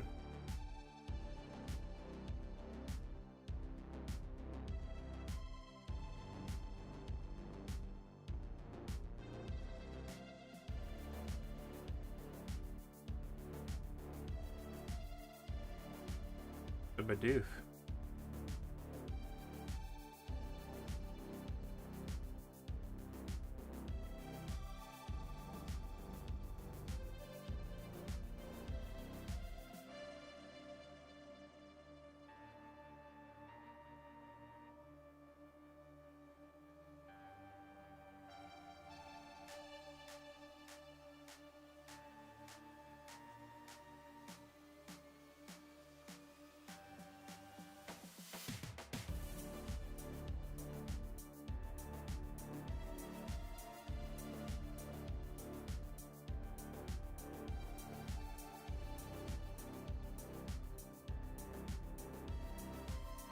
A lot of spikes on here.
Oof, I let it get up in the barrel. It's not good.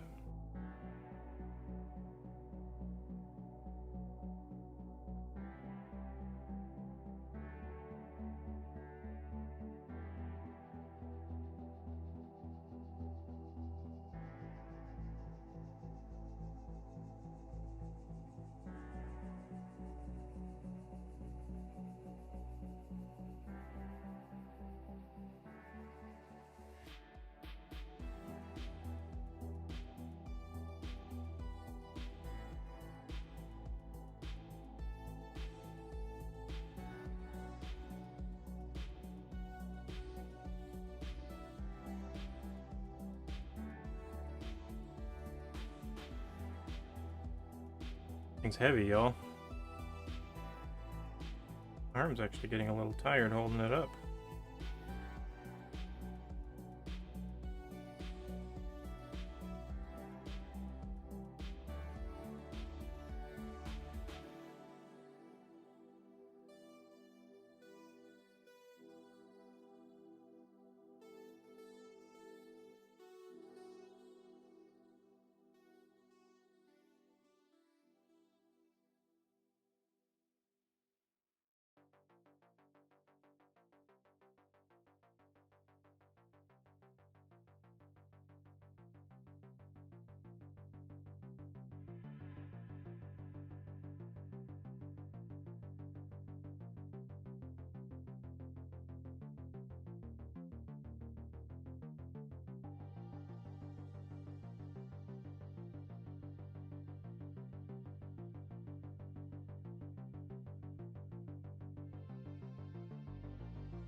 And I love this. Love painting minis. This is so settling to it. Kind of wish I had a setup where my chair could lean back a little bit and I could kind of like, not hunch over so much, just kind of like get back a little bit.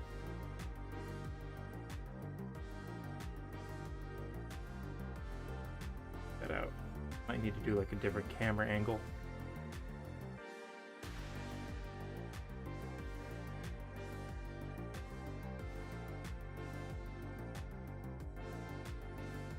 Both soothing. It's like those adult coloring books you find. Sometimes it's nice just to like color a picture. Kind of take your time, doodle along.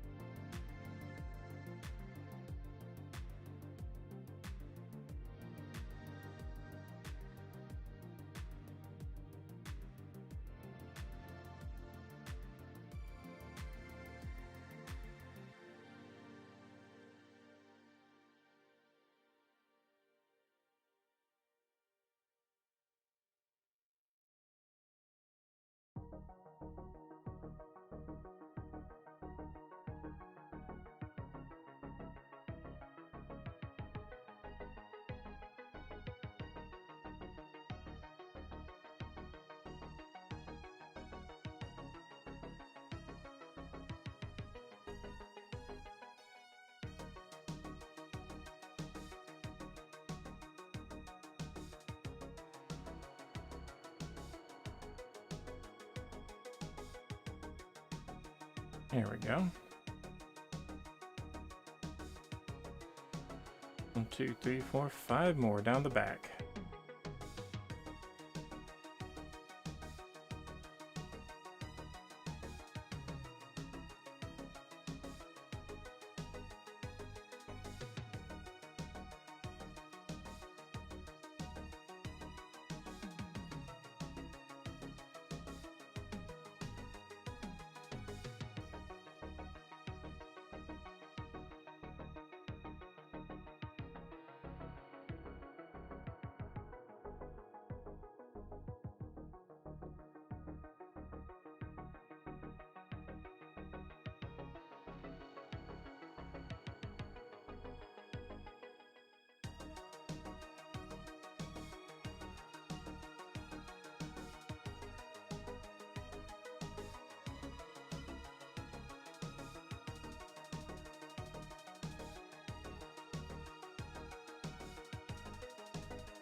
I should do like some wet mud effects on this dirt and like add some grass flocking and stuff, and then like also muddy up the like the base of the worm as well.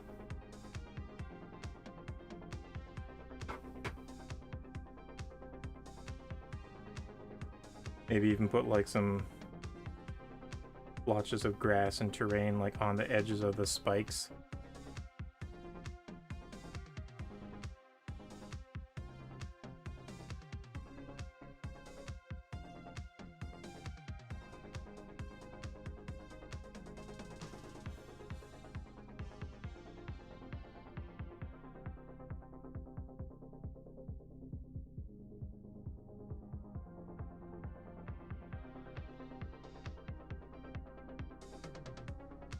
What is the preferred terrain of the purple worm? Depends on if it's a ranger or not.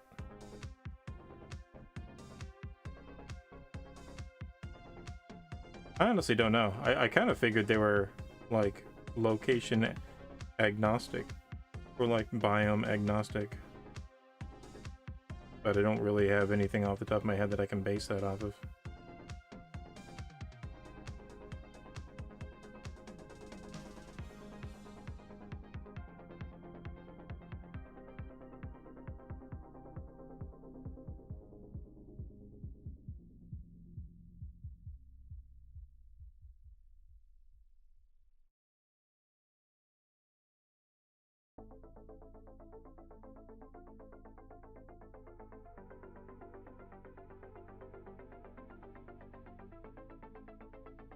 Let's see. Oh.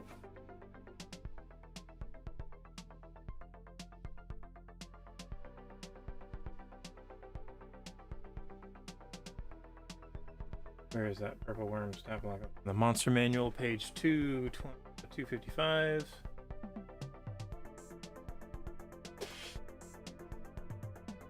Let's see what the book says. 255. There's Loge, Captain. Massive worm burrows. Burrowing monster known as the purple worm terrorizes Underdark as it chews through solid rock in pursuit of prey. Dim-witted, ravenous force of nature, this creature regards anything it encounters as food. So it looks like it's native to the Underdark. Loud noises attract purple worms, known to interrupt underground battles and tear through subterranean cities. Prey. There's the ground civilizations of the Drow and Dwagar, and the Mind Flayers maintain special wards around their settlements to deter these monsters. Though most common to the Underdark, purple worms are frequently seen on the surface world in rocky and mountainous lands. There we go. The maw of a purple worm is large enough to swallow a horse whole, and no creature is safe from its hunger. It lunges forward by rhythmically compressing and expanding its body, searching or catching other Underdark dwellers by surprise with the speed of its advance. So, Underdark and mountains.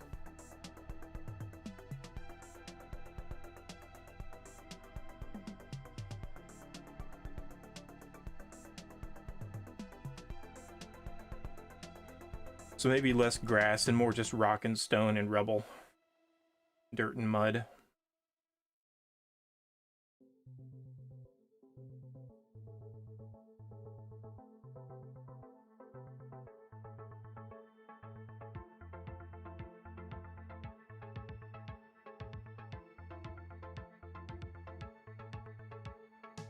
You wouldn't have to know any decent tricks for making mud effects, would you?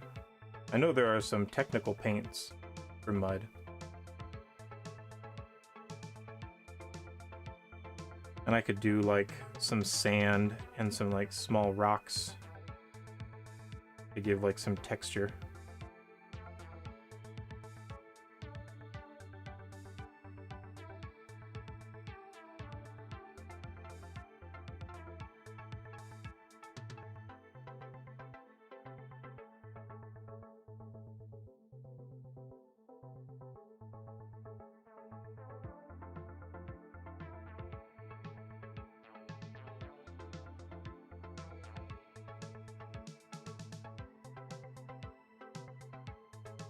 gloss polyacrylic.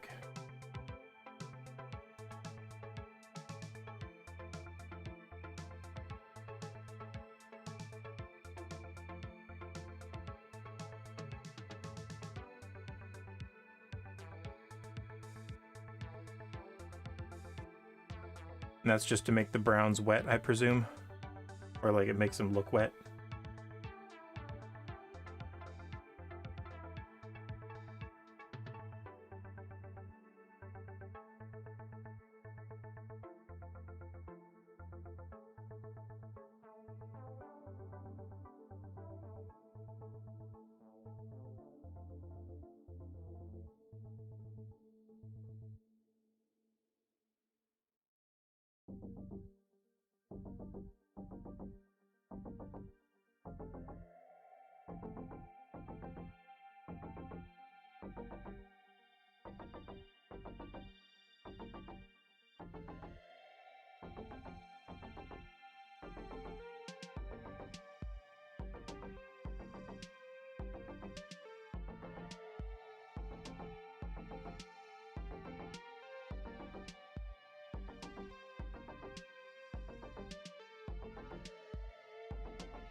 Towards being dumb, didn't you have pick of what I use? Brush it over your paint job to get a glossy wet look. Oh, okay. Yeah, I see I've got a message.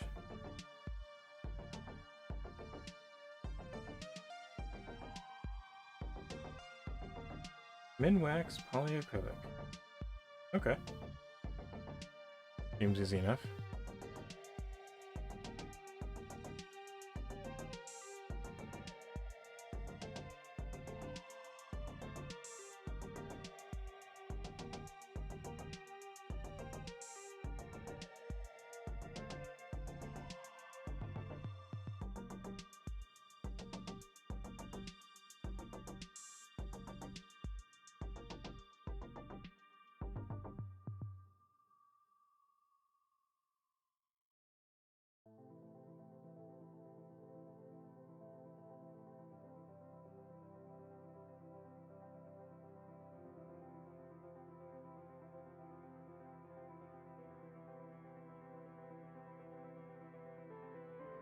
Any hardware type store should have it. $9 for a quart. Yeah, a lifetime for hobby stuff.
There we go.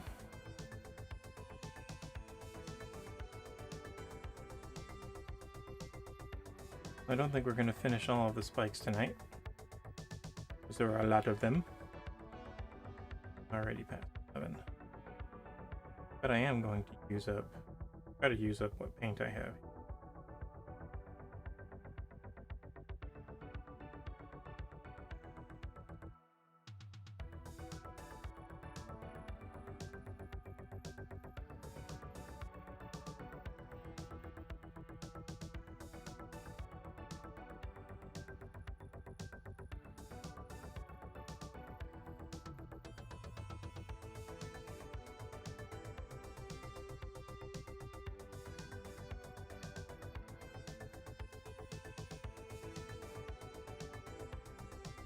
It's cold on us, really.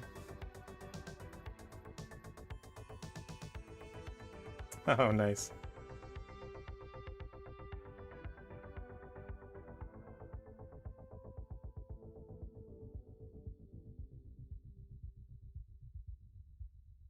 That would be funny.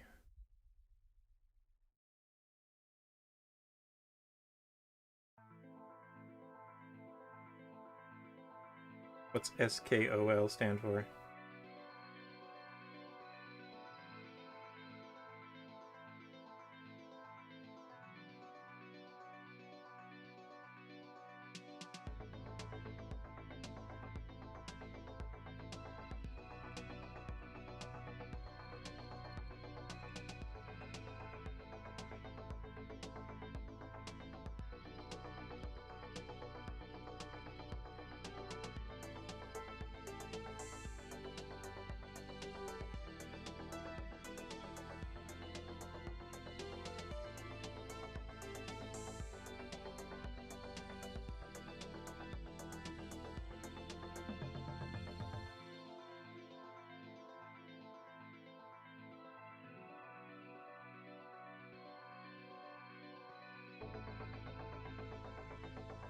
Ah, I gotcha.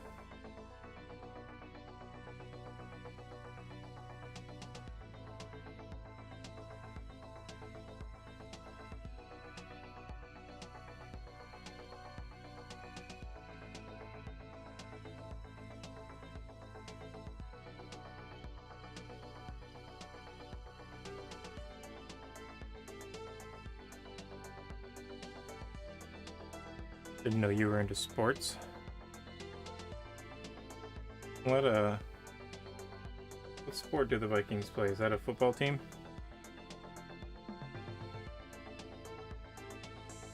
Ah, I gotcha. That makes sense.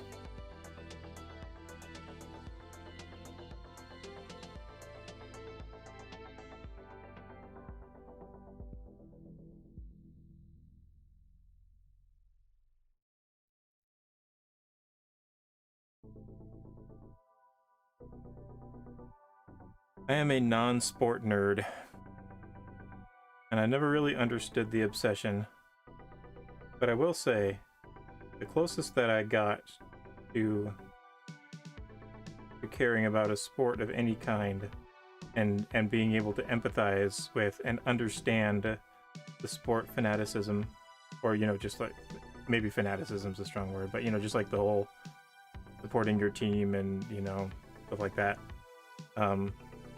When COVID happened and everything started to lock down, I somehow got a hold of, or caught wind of, Yelly's marble runs. And I know it sounds super silly, but man, his Marbula 500 or whatever, those videos are hilariously engaging. They're literally marble races, but he duties them up almost like the Olympics. He's got them like color coded for different teams, and the whole events have like the live action boards, like the scoreboards, and he's got like slow-mo cameras for like photo finishes, and he even like came up with like team names for the teams and like logos and stuff, and there's quite a bit of a following of certain teams, but it's silly because it's like, it's just marbles. but it's so fun to watch. It's so funny.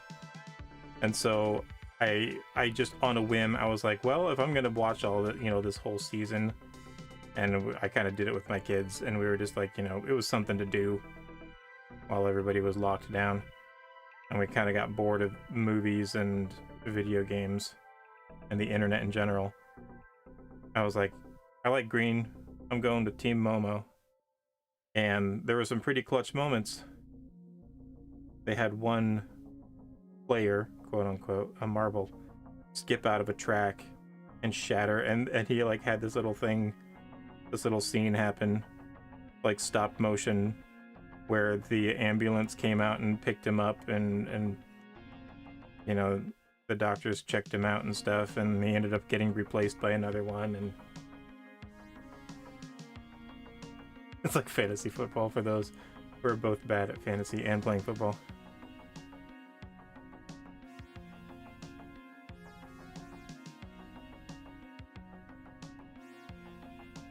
Just for the novelty of it, though, I would recommend just like firing up one of his videos called Yelly. It looks like it's pronounced Jelly. It's Jelle, but it's pronounced Yelly, I think I've heard him say.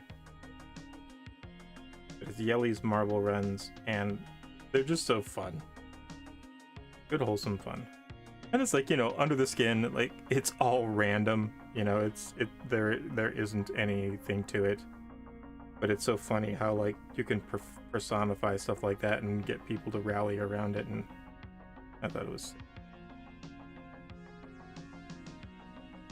And I was like, when my team started doing well, I was just like, oh, okay, I can get behind this. Like I understand now. I used to pride myself in being like a nerd who just like stayed away from sports and just didn't get it and whatnot. Kind of got into that stupid camp of like, I don't do sports or whatever. And I don't really do sports, but it's like, I'm like, oh, I understand now. I still don't care for them, but I get it.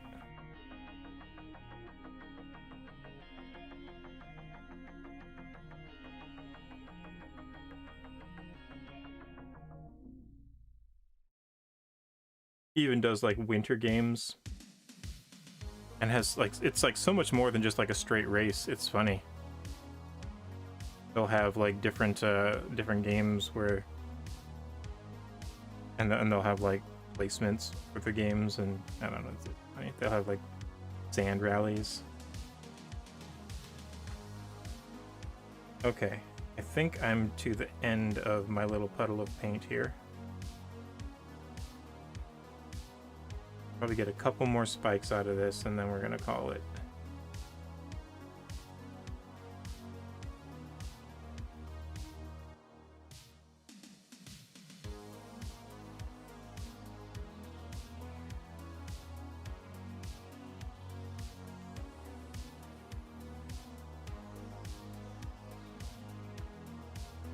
This is gonna look so much better than the first paint job.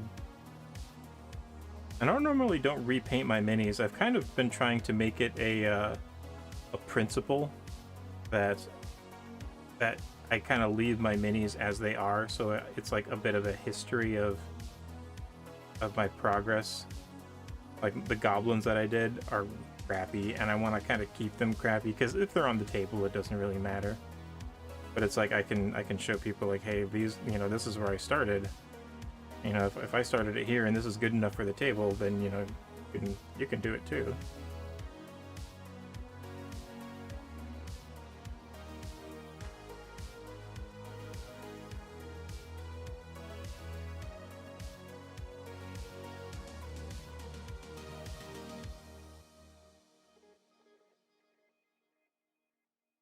I get one more.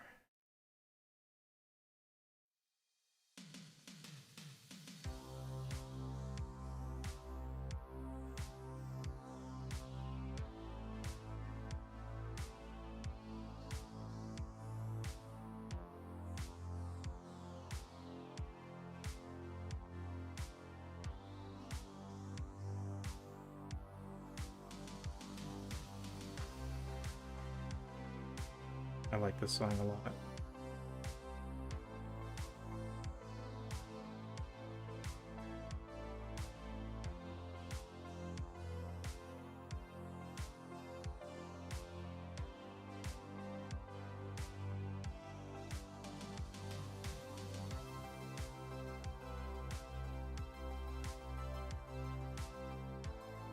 Alright, I think that's what we're gonna get out of him tonight. Oh man, it looks so much better with these mini paints rather than the apple barrel ones that I painted the previous one before. And that airbrush really made... Oh, it's just so much more vibrant.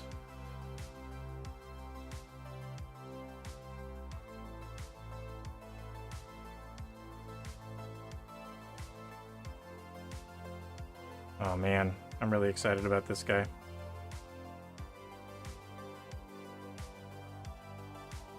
Look at that. That's amazing. Almost like it can't sneak up on the PCs now. I mean, if it's underground, of course a gargantuan creature's gonna have a tough time sneaking up on anything anyway, unless it's just coming straight up. Alright, everybody. Well, thank you so much for hanging out. Thanks for chatting with me, GMB. Let me know if you still wanna hang out and chat on Wednesday about your campaign stuff. Hey, Luke. What's going on, man? You're coming in here right at the end.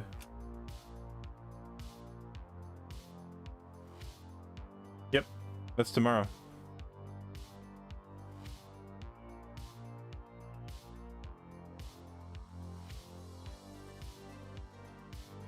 What you think, Luke? We've been working on the doing a new paint job on the purple worm.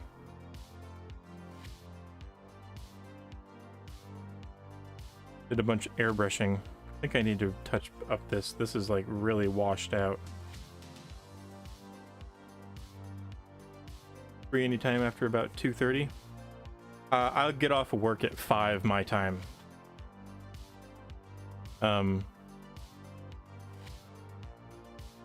So yeah, like anytime after 5-ish. Later's better for me though. But I'll hit you up on Discord and we'll pick out a time. Yeah, we're ending right now. I'm actually 20 minutes over. Why, what you thinking?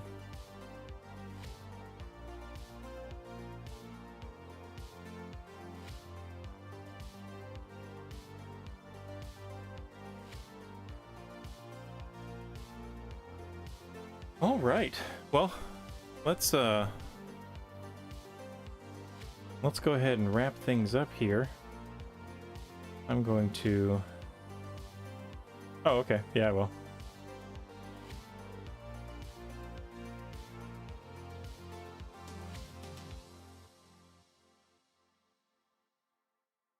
All right. Well, hey, thanks everyone for watching. Next stream is going to be on Saturday, so check us out then.